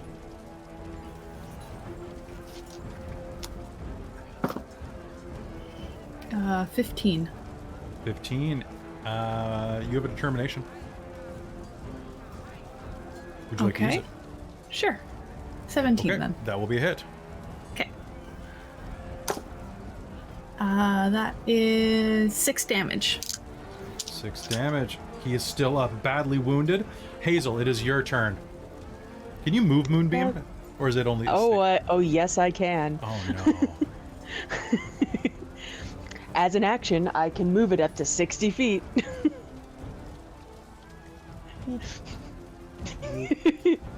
Now... Constitution roll. Now, is that is, I believe it's when it is cast, right? Or is it when they enter? When they enter, when it's cast, or when they start their turn in it. Constitution saving throw. Is it actually that broken? When it enters the spell areas for the first time on a turn, or starts its turn there. Chris, you remember the rule for this. Does that mean that it does go off the first round if it's moved onto somebody? I don't think it does if it's moved onto somebody. Because then they're not entering the turn. They're not entering it, yeah. Because then they don't double get it before their round. But it does when it's cast. So that means that it's basically primed for if he gets to his turn, he's going to explode. Fair. Okay. Yeah. So. But that's still totally That's worth fine. it. Yeah, I will still move it. Do I have... I've already moved it for you. Yeah, no, I know. I'm looking to see if I can do anything else. And I don't think I can yet. You can quicken spell Firebolt. No, I can't. I don't have sorcery points. Oh, okay. Quicken spell is expensive, and I can only do it once right now. Fair. Nope, I don't have any other bonus action ones that aren't concentration, so I'll just move the Moonbeam. Okay. All right, so moving the Moonbeam. Then Godfrey, it is your turn. Okay. If that's the case, Levna picks up and tries to do something like, I'm trying! Stab at the guy again. Okay, go ahead. Ooh, 26. That is going to be a hit. Roll me damage. 7. 7. All right. You stab into him. Aurontiros, this creature is right in front of you and is clinging onto life. What do you do? You know what? Rizira just hurled some daggers that bounced off of his shield. This guy's a trooper.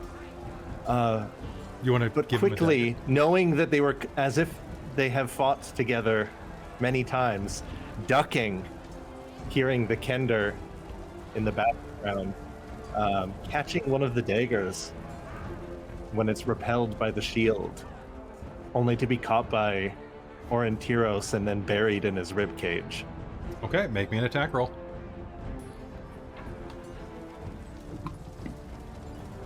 Well, that's very nice. 23.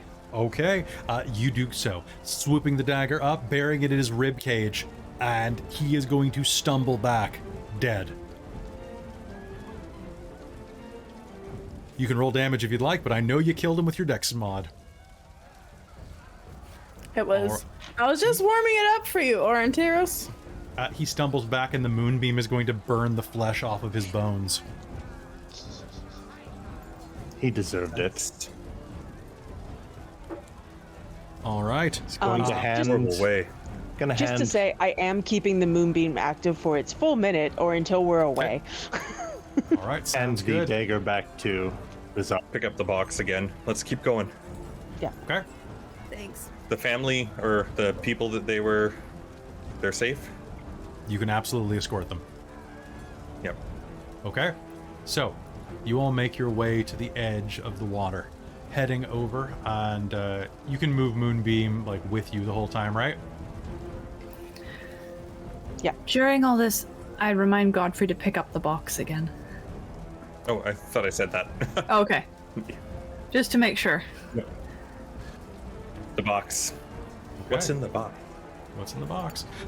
You rush to the water, seeing scores of these families headed inside. Darrett is guiding people in. Come on, we have to go. Everyone in. Come on, women, children, the infirm, everyone, let's go. Old man Peterson, come on. What's in the box? Oh no, we'll find out later. Let's go. Weird. All right, cool. Cool. Are you okay? You look pretty banged up. Not as bad as Hazeal, unfortunately, but it's all good. We'll keep loading everyone on, and I'll guard. Okay, well, we just have to be careful of... And then the screams of villagers, still evacuating on boats, ring through the smoke of burning buildings. Among the screams rises an unbelievable word. Dragon! What?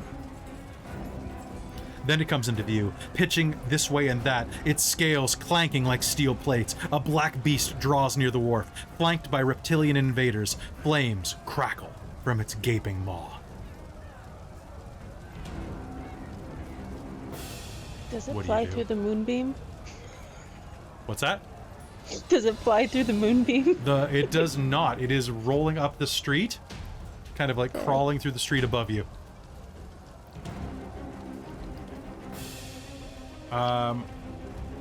So, this is up above you. I would like a new initiative roll from everyone. Oh gosh. B dice, don't fail me. Okay. Oh god. So that's a 3. Okay. Go ahead and put it in the chat, please. Yep. I need all the d20s in the world right now. Oh, those are some very middling rolls, Kelly. Good job. I mean, that was an 18, so that's pretty good. Okay. All right, so I am looking at my scores here.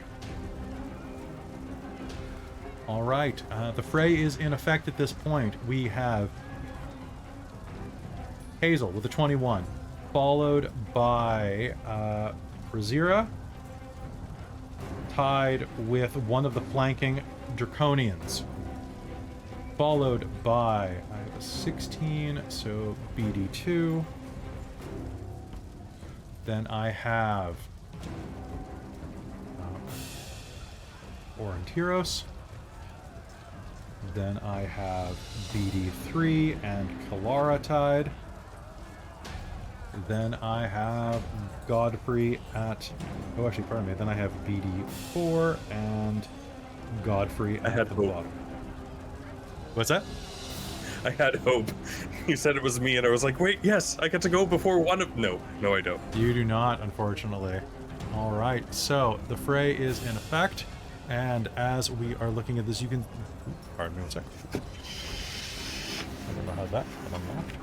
There we go. Let's lock that back down. All right, you can see Darrett and Levna look at you. Can you handle this? I'm gonna keep loading people on. Call me if you need me. And Hazeal, it is going to be your turn. What do you do? I'm gonna move the moonbeam, Okay. and I'm gonna center it on that dragon there, or just in front of the dragon, just to see, like, if people move into it. All right, sounds good. It's just in front of it. All right, give me 1 sec. For some reason, I'm having trouble selecting this thing. Why can I not select the moonbeam? There we go. All right, so you're moving it up in front. Yeah, Okay, kind of blocking its way. Are you moving at a all? little bit. Pardon me? Are you moving at all? I am not. Okay. I think I'm good here for now. All right, sounds good to me. As you are doing that, I'm going to spend a drama bomb.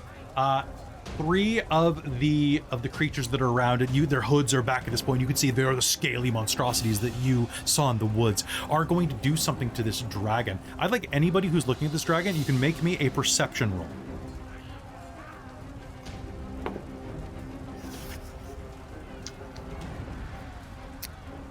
Twenty-one. 15. 21, 15, all right. 18. 14. 14, good, good, good. Oh, 25. All right, all of you who are looking at this creature from this angle, you are going to like kind of move forward just to get a little closer and see what is rounding the corner. And you are going to see that it is not a dragon. It's some type of mechanical device.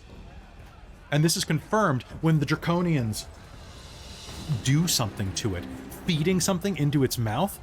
It shivers and explodes, pumping a huge volley of fire and shrapnel into the side of the Wharfmaster's office, exploding it.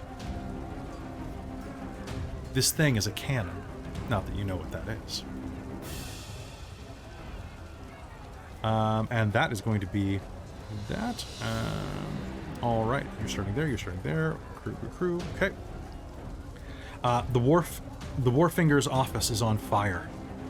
Any creature that is going to enter the office, which is this building to the north, is going to take some damage. The fray is at the bottom of the field, and on initiative count 0, the battlefield effects are going to come into effect, just so you all are aware. Hazeal, you moved Moonbeam. You have nothing else that you're going to be doing, right? That's it, yeah. Sounds great to me. Okay, Rizira and Baz Draconian 1. What's happening? How far up are they? Like, are they flying? Or is it on They the are not. street? They are rolling this across the ground. From here, you can see that it has wheels. They're 25 feet away from you. Oh, okay.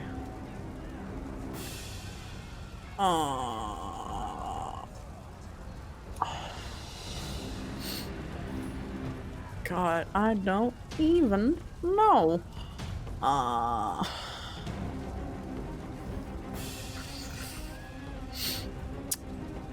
Are the Draconians pulling it? They're pulling and they- pushing it. Okay. So if we attack them, I get that. Okay, cool.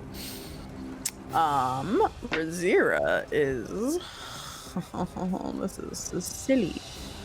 She's going to I'd be in the moonbeam. I don't want to be in the moonbeam. You sure? Pretty positive.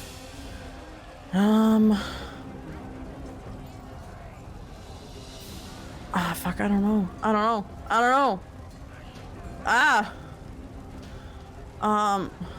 God, I want to, Cal. So bad. Fuck. Sorry, my brain is just absolutely putty at this point. I appreciate you holding up in spite of your We've got being a sick. warhorse up there. I know, I was debating about that. That was my initial plan, but the warhorse is gonna get in the moonbeam. Unfortunately, moonbeam is in a slightly bad position. Good I name guess. for a horse. Thank you. You could run through the collapsed building, if you'd like. Yeah, like right here. Yeah, Oh, so it would be. you can. That's collapsed. Okay, I thought that was like Yeah. stone walls. So it'll be rough terrain, but if you use your dash action, you'll be able to make it through. So you'll have to spend Yeah, a bonus action, but you could either come up from behind them, or you could pepper them from a volley from the south. Yeah, I think Riz is gonna do that. I think she's gonna spend her movement to go get on.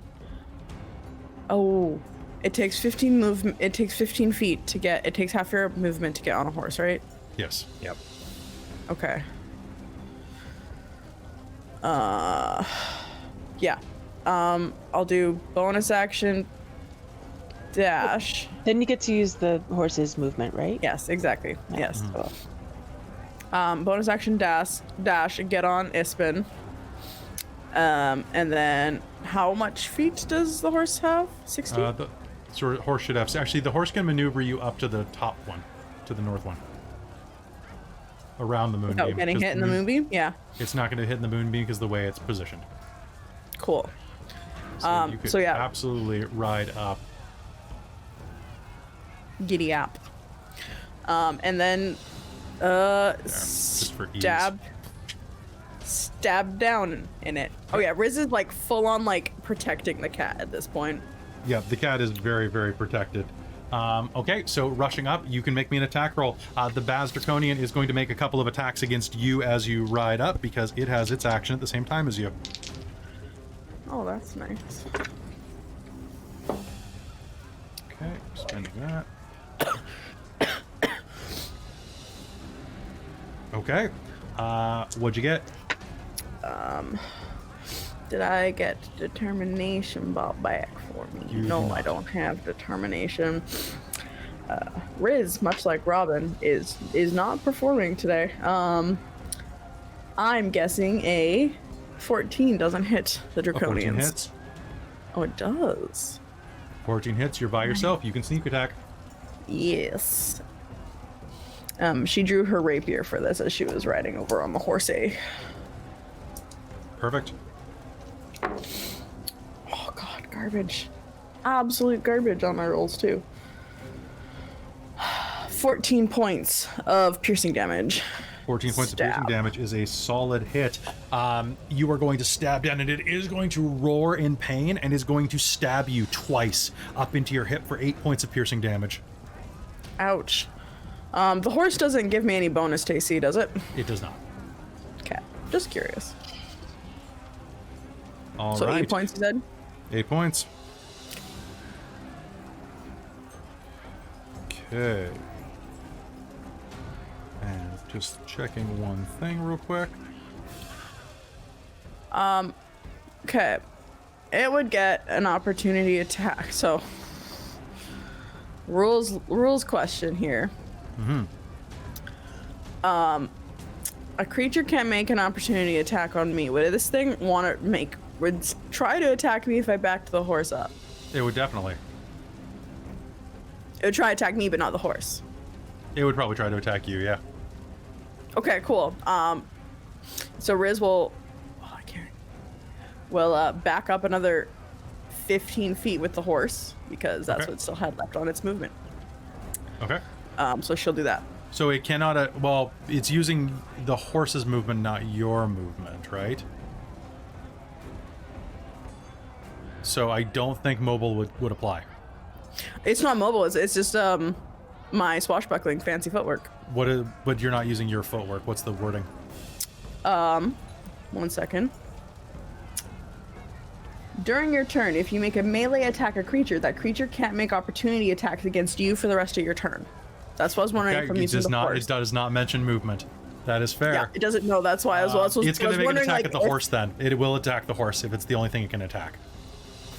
Okay. Yeah, I was just wondering if it'd be smart enough to switch the horse. Oh, that was almost a nat 20.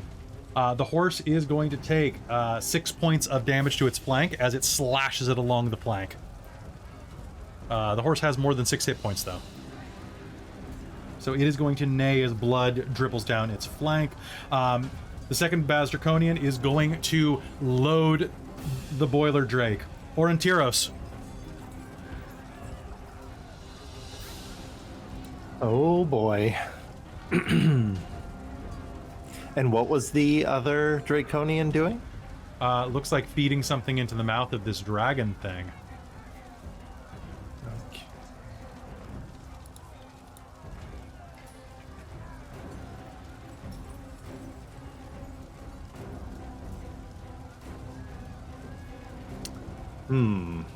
This thing belched a full 60-foot cone of fire into the building, burning it like a dragon's flame would. I'm going to move up here where you see my little yellow arrow. Kind of like blocking their path to the other dock where Okay. people are still fleeing. I assume people are still Oh yeah, oh coming yeah. in. The last So I'm boats going to are move starting to right assemble. There. Okay, so moving up, you are going to head to the northern dock, blocking their route. And what do you do? Going to fire an arrow at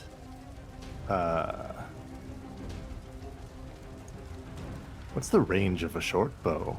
You Sorry can for all the definitely hit them. questions. At Within 50 least feet, right? Yeah. Now, one thing that I need to let you know, for those of you who don't play D&D very often, you may target objects or inanimate things as well, such as, for example, you could attack this thing. It has an armor class, and it has a certain number of hit points. Objects usually are quite durable, but they can be damaged, if that is something you wish to try to do. Okay, I think I'm going to...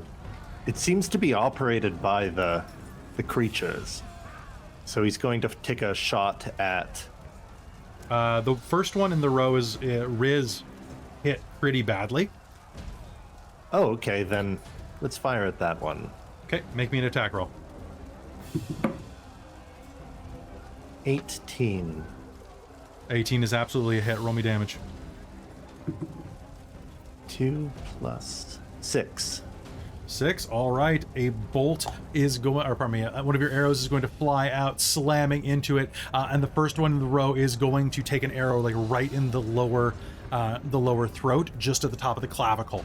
It is still holding on. Do you have anything else you can do? I'm going to use a bardic inspiration on Godfrey. Going to yell, Godfrey, flank the operators. The dragon is but merely a machine. What's a machine?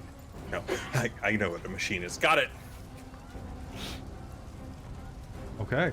All right. So, Baz Draconian number 3 is going to...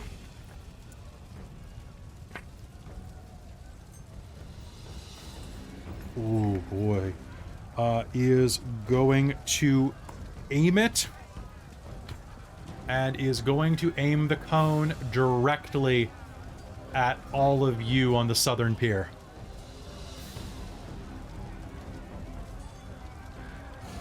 Which, given that They this fight house... dirty. They are fighting dirty.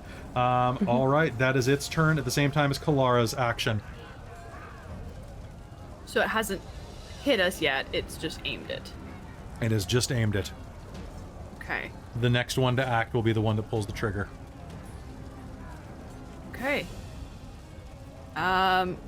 Do I feel like potentially my spells might damage the machine? It could. You honestly probably don't know because you're new to clerichood, but if it is an item, then Okay.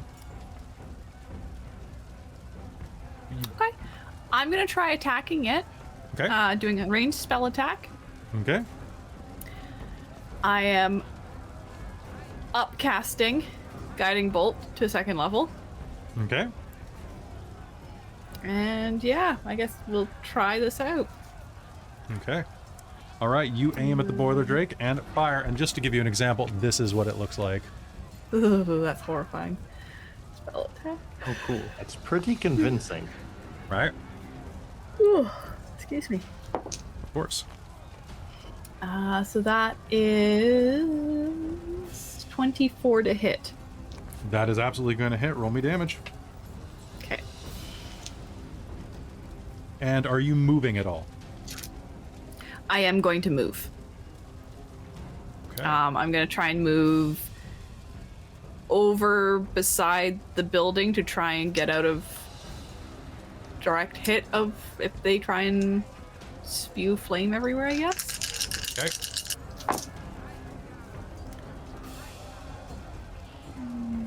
So I'll say you move up by Aurontiros. Sure. Okay. So how much damage did you do?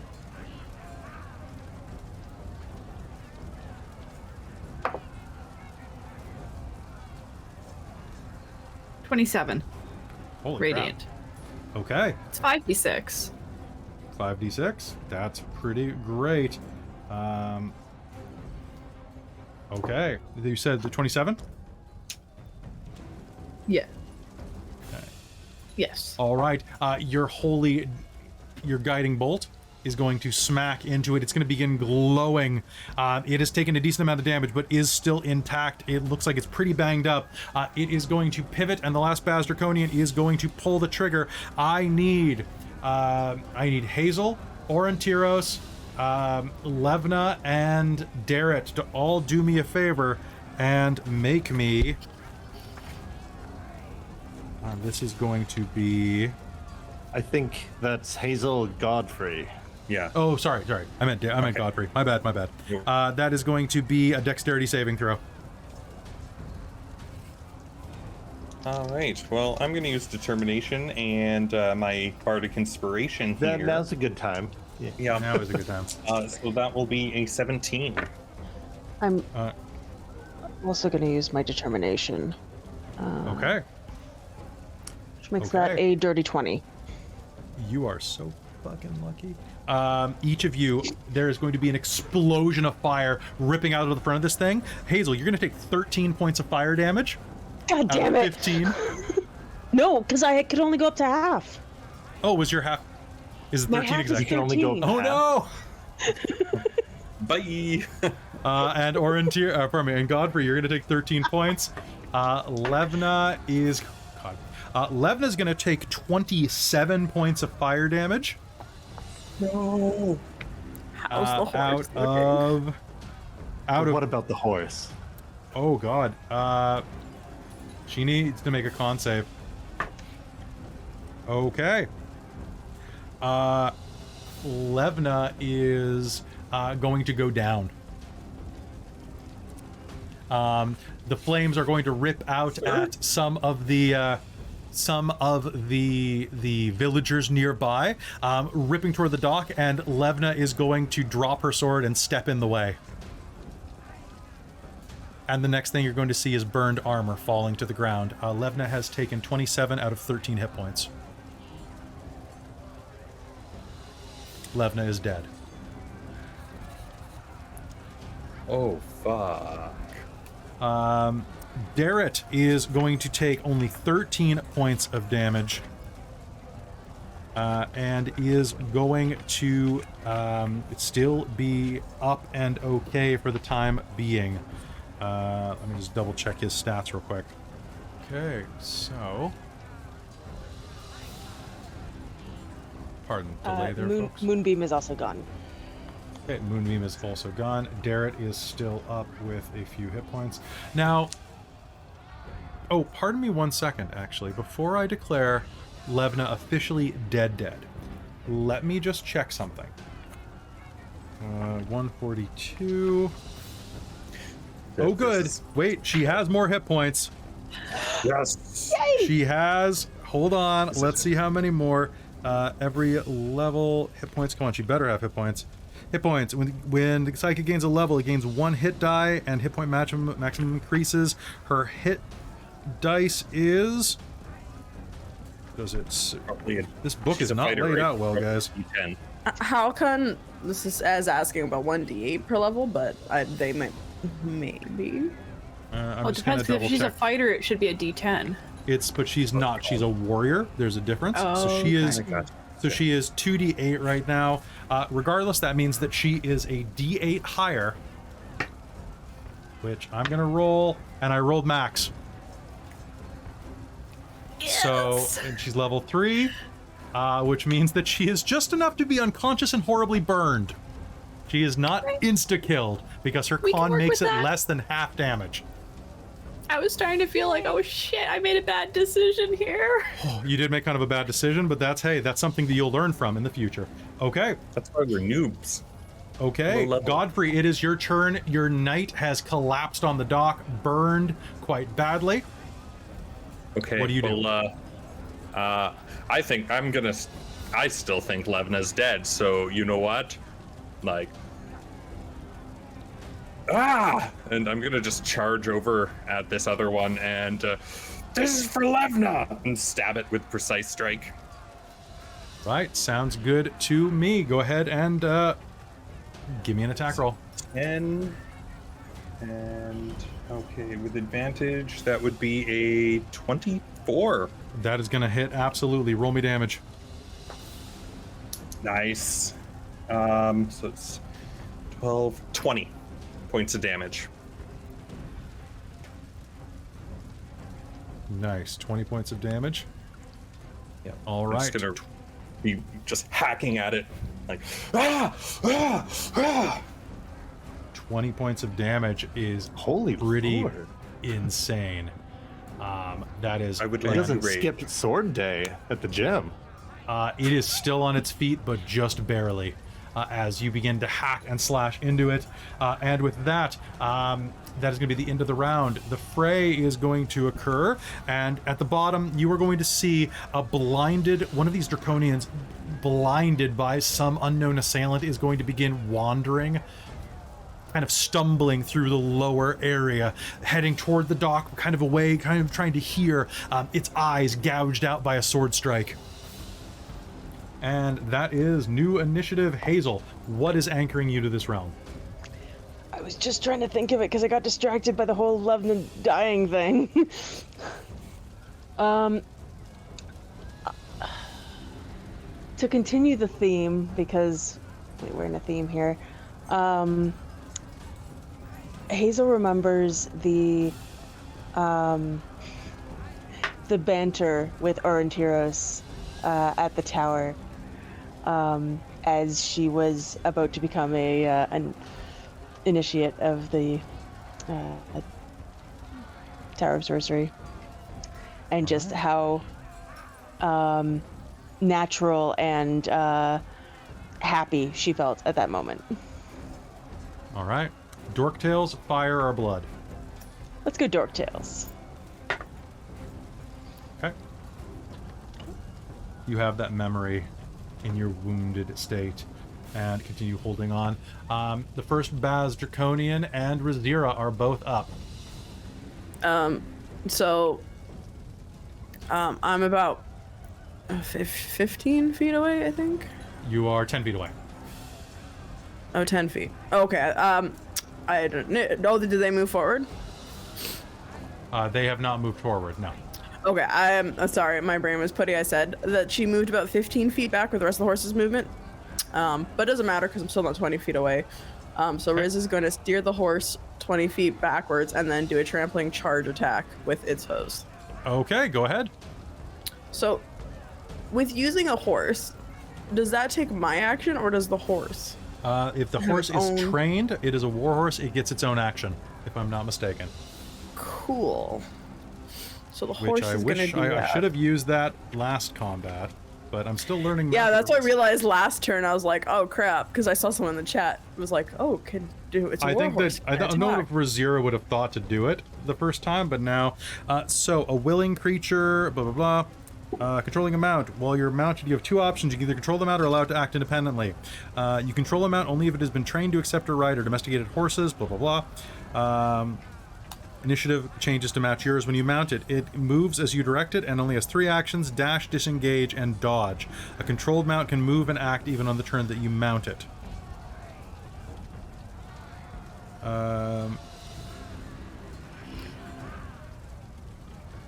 Weird. So I don't actually think you have access to its abilities while you're riding it. How else does it do stuff? I think it defends itself. Is what War that's horses for. can, like, in real life, war horses are trained to act on their own. So if they get unseated, then the war horse will also attack people. Oh, okay. Yeah, so I think it only counts as, it does not give you additional actions. My apologies there. So according to the core rules, it does not do that. No worries. But because it's a badass thing watching a Kender charge on a horse, I'll give you advantage on your attack. Okay, cool. As a treat. As a treat. Is the thing... I can't remember the name of it. I'm sorry. The cannon thingy. It's Is pretty it banged on up. fire? It is not on fire. It shoots fire. It is glowing, it- so everything that hits it has advantage on the, well, at least the first time. Yeah, I know. Rizira's going to leap over on it and make an attack.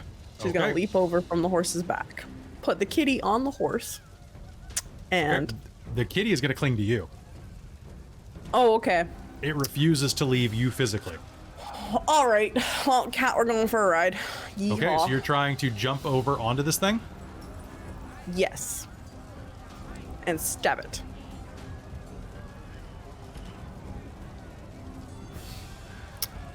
So I have advantage. Okay.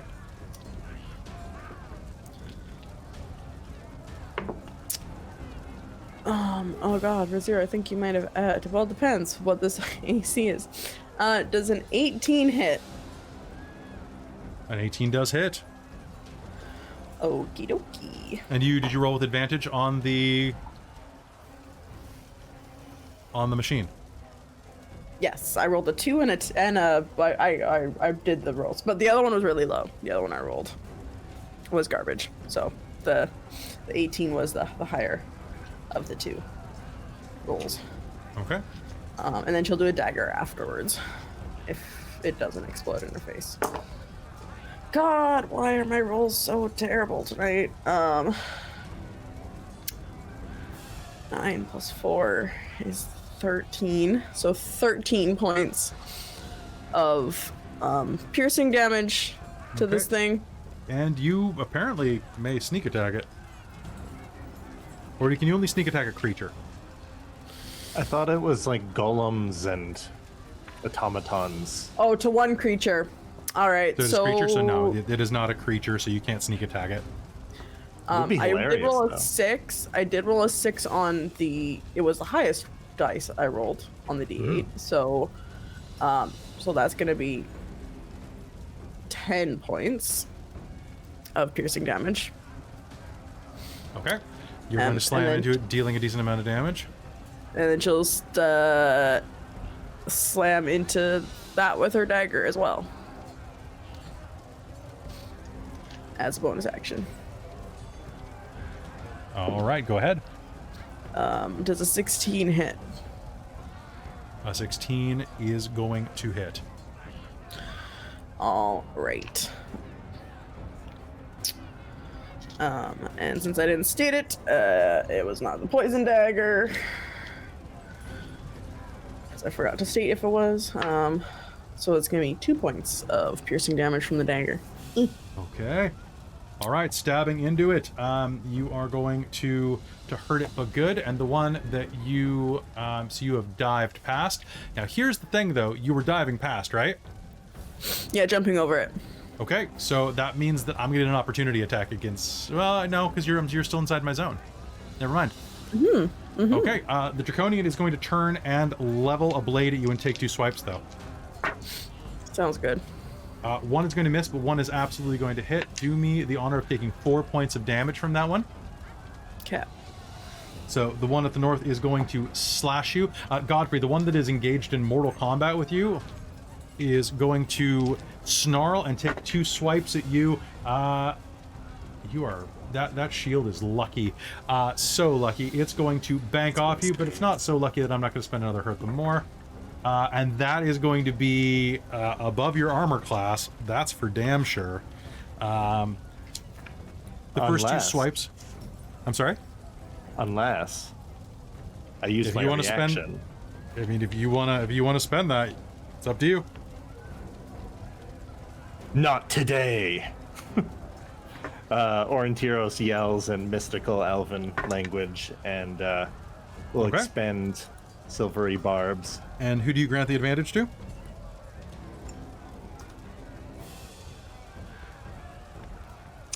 Give it to Rizira. That's what I was thinking. Okay, Godfrey, does a 19 hit you? A 19 does. Okay. So it'll still hit you. It went down by 1, though. Just something at least. You're going to take 5 points of slashing damage. 2. All right, and Aurontiros, it is your turn, my friend. What do you do? All right.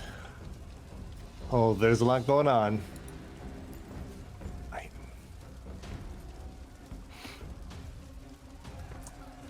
Normally, he would run to... Oh, jeez. That's a lot of fire.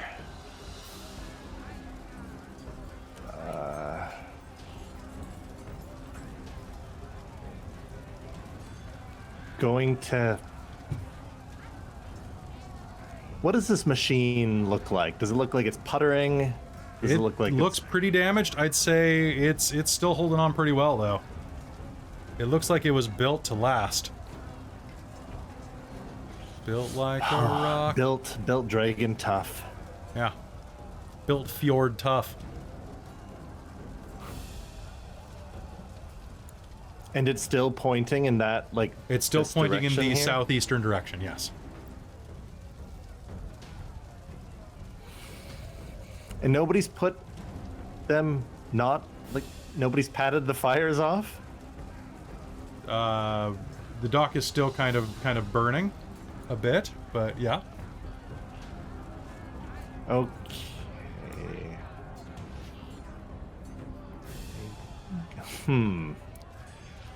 Going to run here if I can. Okay. You absolutely can run to the That's south. within 35 feet. Yep. Can I pick up Hazeal? Yes, you may. And move again, or is that like all my... You'll have to spend your action to move again, yes. Are they on fire? Like, are they... Do I need to pat them They are out. down? They are no longer on fire, but they are unconscious. And I will bring... This guy's blind, right? He is blind. He is not attacking you at the moment. And I'm is going stumbling to around. move back this way. Bringing with Hazeal. Hazeal. to Kelara. Yeah. All right. I can only carry one of you, I'm sorry.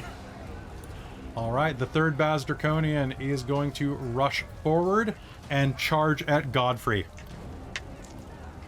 Okay.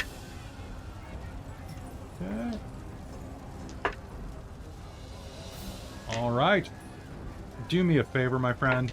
Take me another 4 points of slashing damage as one darts from the side and runs a blade along you. And Kelara, it is your turn simultaneously. What do you do? Well, the funny thing is that you actually completely... I had to run there anyways. Because I can't spare the dying at a distance. But I can healing word at a distance. So spare the dying on Levna as an action cantrip, and then bonus action distance heal Hazeal. Okay. Nice. So Hazeal, that will be Ooh, that was dual 3s. Awesome. So I'm upcasting Healing Word at a 2nd level as well. So that's 6 plus that. So that is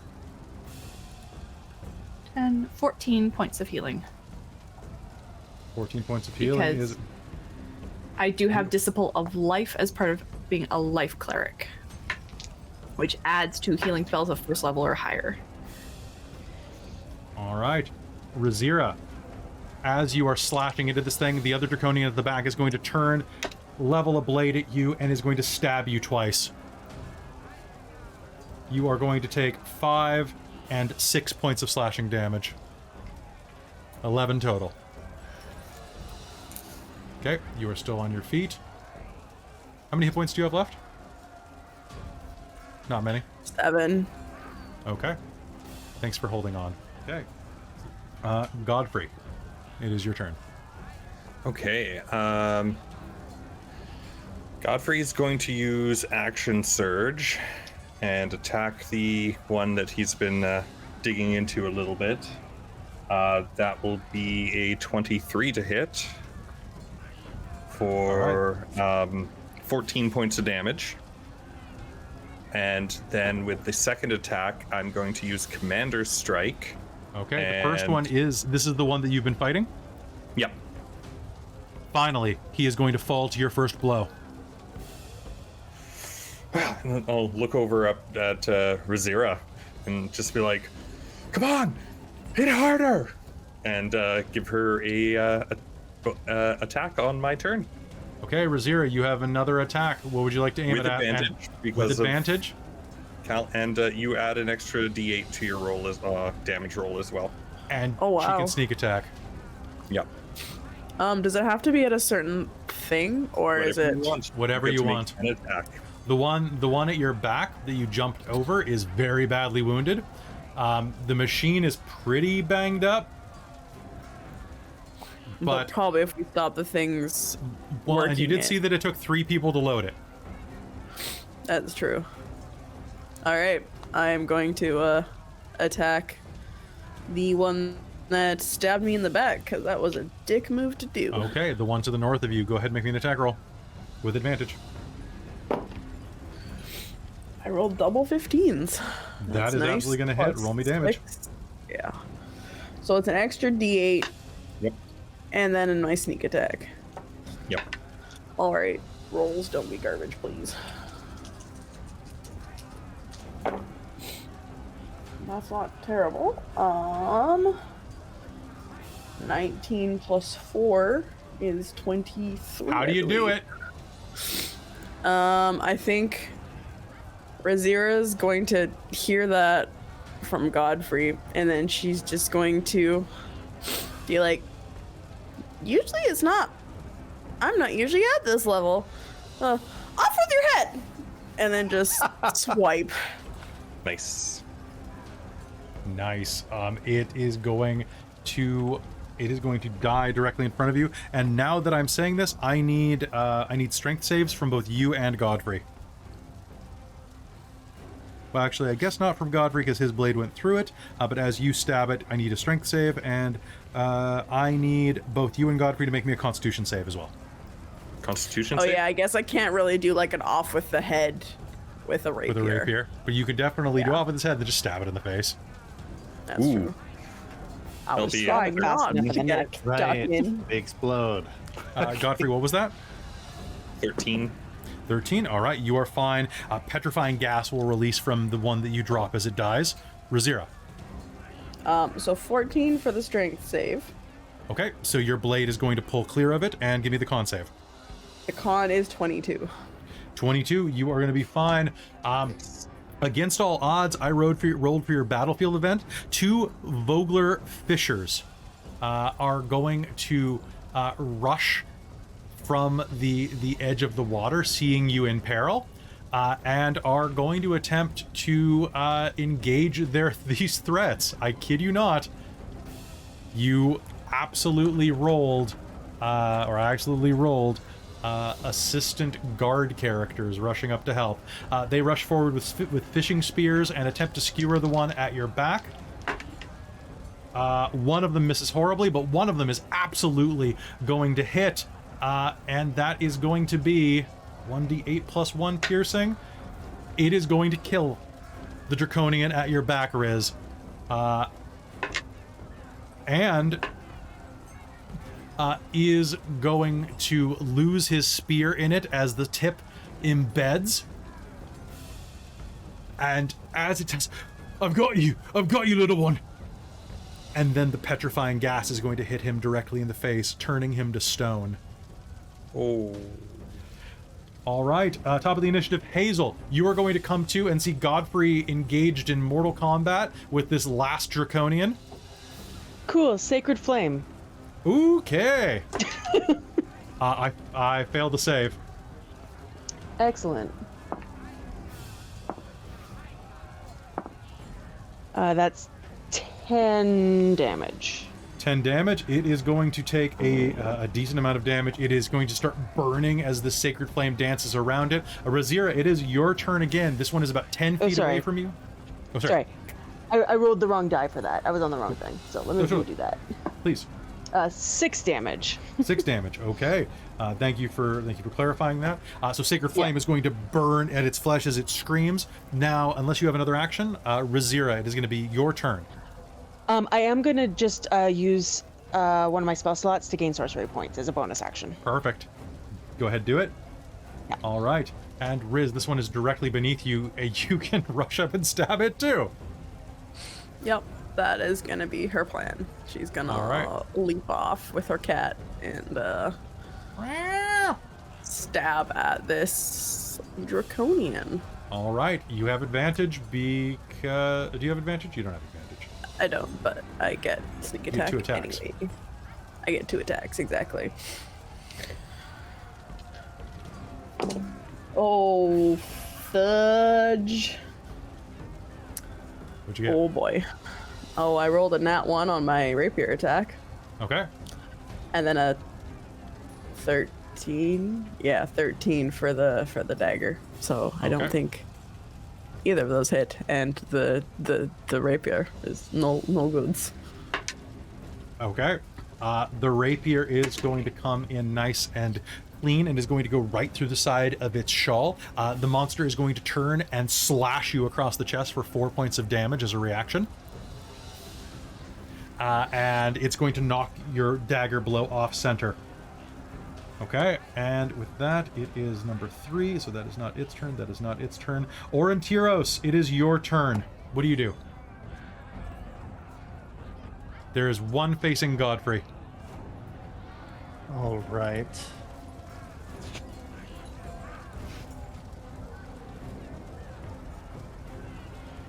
Going to extend a finger and command the wretched creature to flee or die. So going to use command word flee.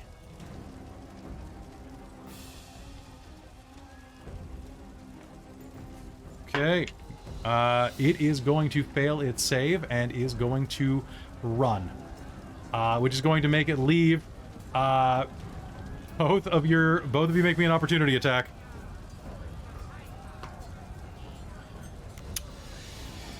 Nine is not going to hit. 16. Would you like to use your sneak attack? Did I hit? You hit. Okay, cool. You didn't say I hit, so I was like, I don't know if I thought you were asking if I was gonna do And you determination. have I'm like, poison. I don't have determination. I think you have yes. poison. You still have poison? I still have the poison dagger, but right now she has her rapier out, so that's what she will be stabbing for this evening. Oh gosh, garbage. 8 plus 4 is 12.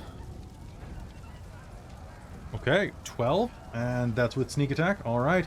You are going to stab it in the back, and it is going to limp away into one of the side buildings, trying to escape and just kind of like trying to get the fuck away from here. As that happens, There's a brief moment of respite. But then... Is this blind one sitting down here still a threat? It's not really a threat to begin... Well, I mean, you can still attack it. I was thinking I'd try and shoot it in the face. Okay, go ahead and make me an attack roll. It is your turn. I rolled a 19, so I think that hits. You hit it. It is going to drop to the ground and explode into a 10-foot cylinder of acid. All right. Yeah. I stand over Levna's, like, stabilized core body, And with that, just as you think that things are beginning to become peaceful, become at least a little advantageous for you, you are going to hear the sound of approaching from the south. The exterior wall of the brass crab shatters outward to the north. A 10-foot-tall brood in black scale armor emerges from the inn. Holding a barrel of fish under one arm, the hulking figure fills her mouth with a fistful of wriggling fish. From behind her, 2 reptilian soldiers emerge. "Them next," the ogre says, gesturing in your direction. The soldiers move forward obediently. What do you want to do? We need to get these people out of here. I'm going to shout at... Is Darrett still up? Darrett is still up. Darrett is loading people. I'm going to get Levna on there. No, but what about you? I can fight too. Get myself on.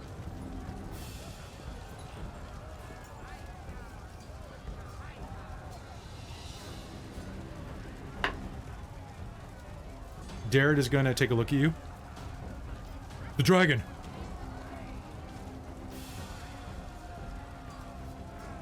We need to disable it. No. We need to use it.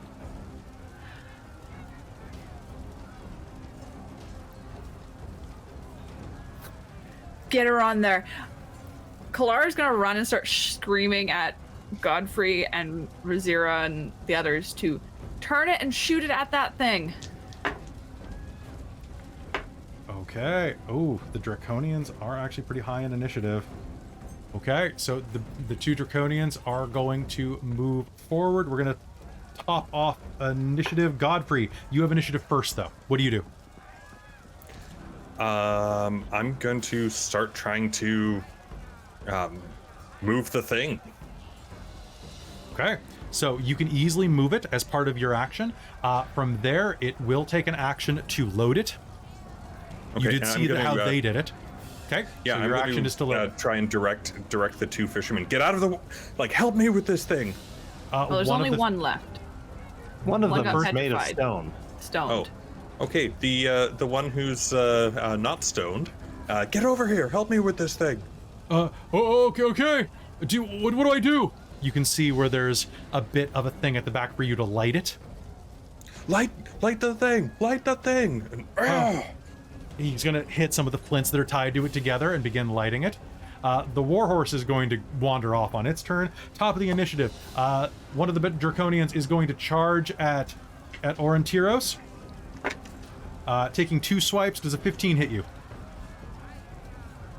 Yes.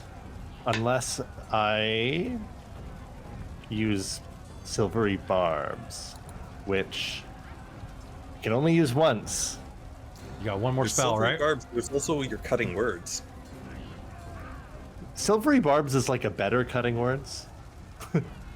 Yes, I'm going to expend silvery barbs. Okay. I'll Not roll. today. Please make me an opportunity attack if you'd like.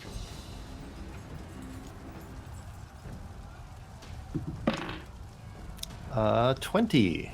Dirty 20. All right, that is going to hit. Roll me damage.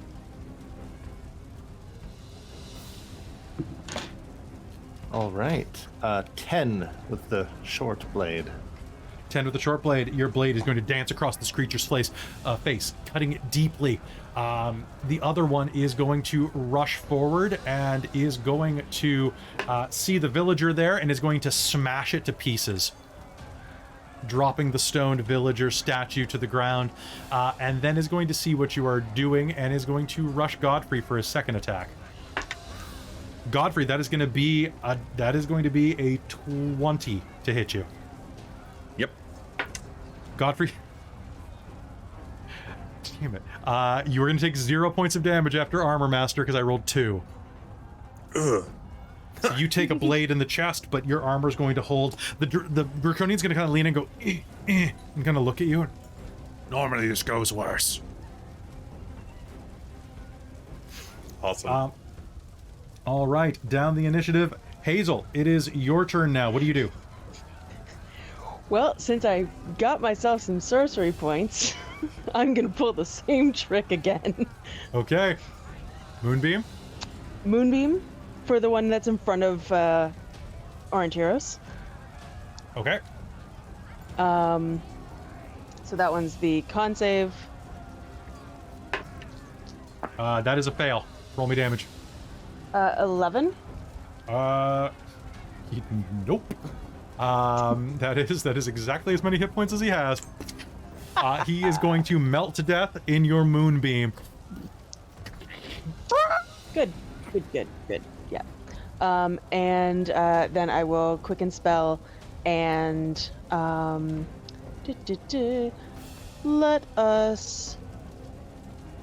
let's firebolt that other one.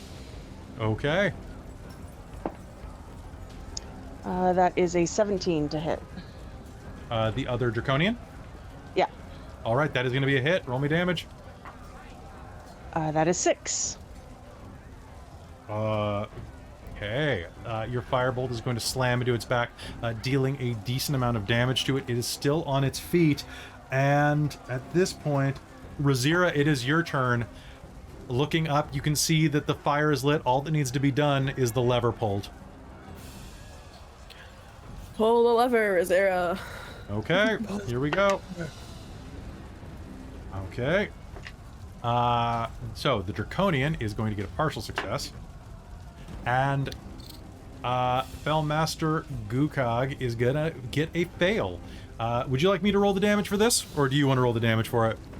I'd like to roll the damage if you don't Give me mind. 5d10, please. Holy shit. Ooh, yas.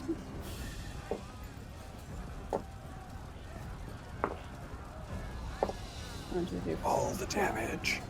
Come on, please. Please be nice. Okay, that's actually pretty fucking great. 10, 20, 31 points. Holy crap. Yeah. Okay, well, the Draconian is going... 10. The Draconian is going to keep, like, poking Godfrey in the chest. Normally this goes better. And you're going to hear, pull the lever! And then the Draconian is no longer poking you because it's at negative, like, what, 15 hit points? And it succeeded its save. The other one is going to take the brunt fully and drops to bloodied immediately. And it is not its turn yet. It is acting here. So, Aurontiros, it is your turn. Was that a full action? That was an action to aim and fire, so you can still bonus action. I can't bonus action unless I've made an attack. Well, true, but you can always taunt.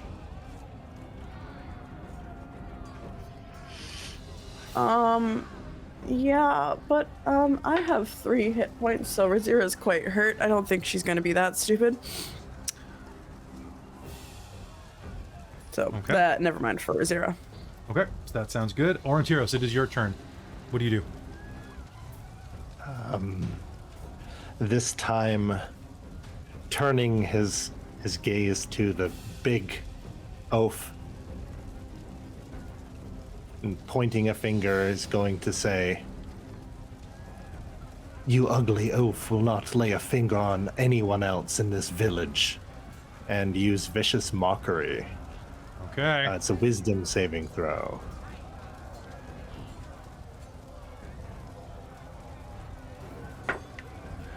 That's a fail.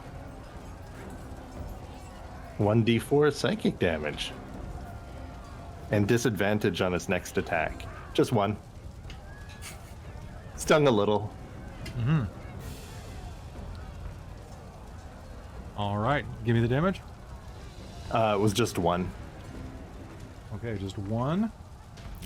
And he has disadvantage, and I'll use my bonus action to give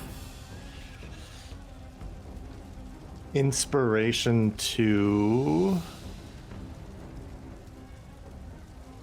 Actually, I'll save it. No. I'll give inspiration to... I don't even... Godfrey. D6 it is. All right, good for you. Going down the initiative. Then it is Kelara. Then it is Fellmaster. Well, I'm within range. I'm going to level my crossbow at her and take a shot. All right, go ahead. Okay, come on, D20.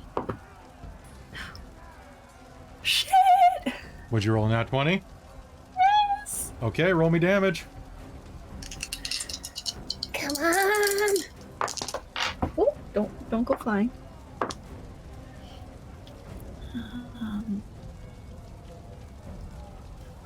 How do I add to this? You add your ability modifier once, right? Just once. How much? 13 points of damage.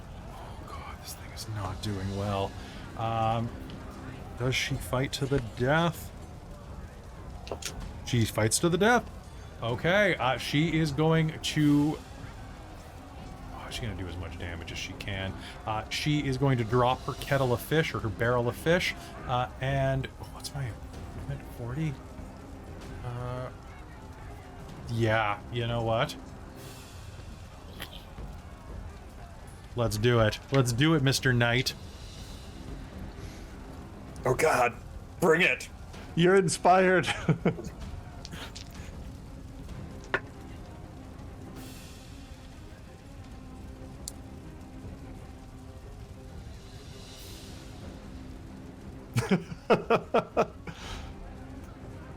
Make an opportunity attack. With If you have inspiration. Have you already made an opportunity attack? You know what? It doesn't matter. She botched. I don't care. You may take your entire action before her. Go ahead. So that will be a... oh, that's a lot to hit because I'm using the inspiration. 19, 25. 25 is going And to hit. 12 damage. Okay. And because... that was your opportunity attack.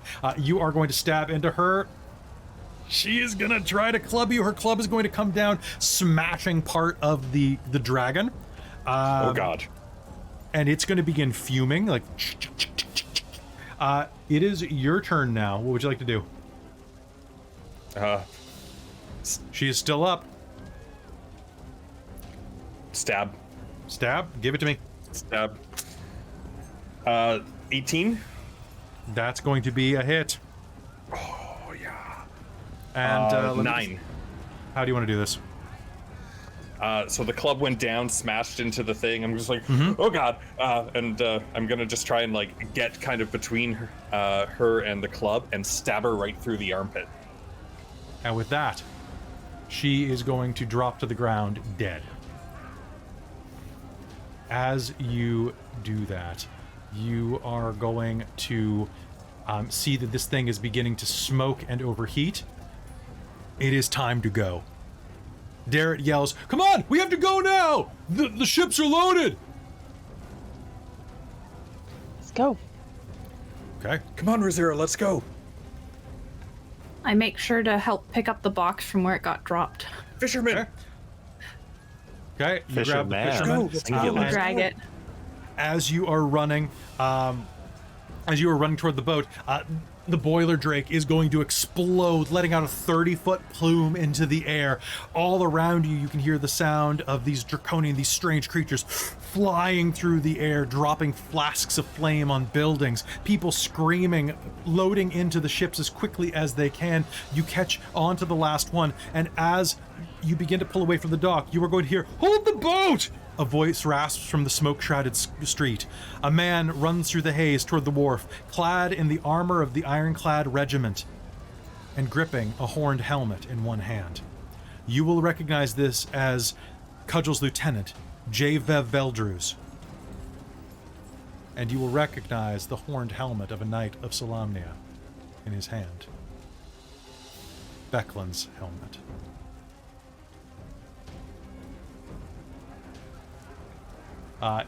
Are you going to hold the boat for a moment? Yes. Yeah. Okay. If I'll it, try to. yeah. Half a moment at least.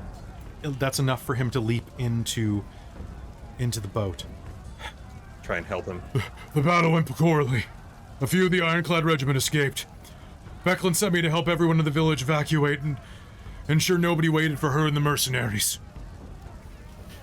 We gotta go. There are more on my tail. We're going. Let's push off. And once you're on the ship, you can clearly look down and see Becklin's helmet. Darrett will look down at it and grow silent. The sound of the bell behind you vanishes as the last members of the militia are cut down. You can hear the sound of fire overtaking the once peaceful village. Vogler is in flames. Amid the columns of smoke rising from the village, invaders loot what little remains. The villagers traveling with you don't look away, watching until their home is nothing more than a red-black smear along the river's edge.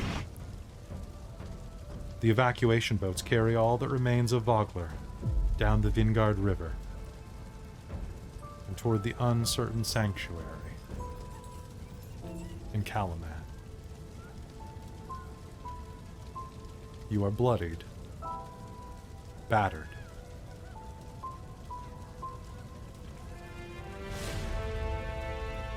but you have survived and brought with you nearly 400 souls.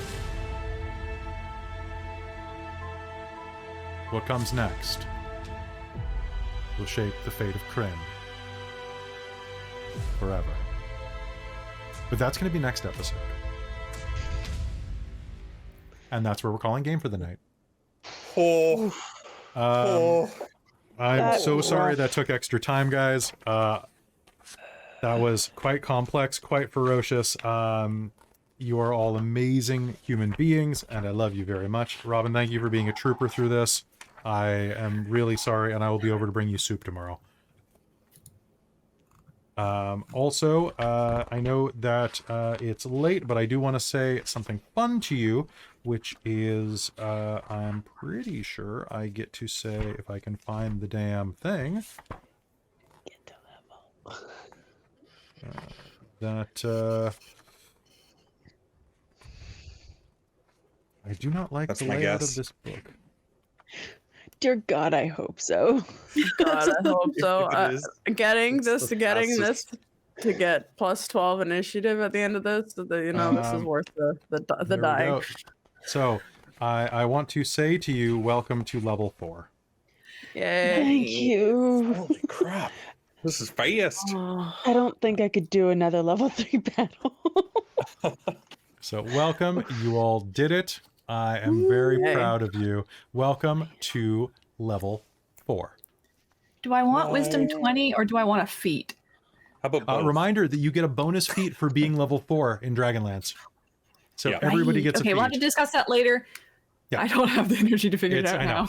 So, folks, thank you so much for tuning in. It has been an honor and a privilege to run this for you. Next week, we are going to run an episode of how to run Dragonlance, how we did it, some advice we have for new DMs. So if you have any questions, comments, anything that you'd like us to discuss or learn how we did things behind the scenes, including like that feed I wrote for Rizira, post it in the comments on YouTube, put it on our Discord, put it on our Facebook page, or tweet at us. And we will do that next week. That gives us a time to take a break between chapters and to talk to you about how we ran it. If you like what we do here, give us a follow, give us a sub. And if you have a few extra bucks, it would be fantastic if you supported us over at patreon.com/dorktales, where you would get about 4 extra games a month right now and would start putting groundwork toward getting Star Trek Adventures and the Avatar tabletop game. it would be fantastic to see you there. You would join the ranks of the amazing people like our world-building producers, Soul Omen and Shulton, our divine producers, DM Michael Gray, and my mom, Jan, our demonic producer, Precarious, our wizard of the Patreon, Tammy the Forever Cleric, and our council of the Patreon, Taryn, the Traveler, Buddy, Trizelta, Amberthist, Cubby Gummy, Raven with Baubles, Karasha Ukhart, Drew Thompson, Sergio, and Chef Aladeth. Thank you so much for being with us tonight, and we will see you next time on Dragonlance Shadow of the Dragon Queen. Good night, everybody.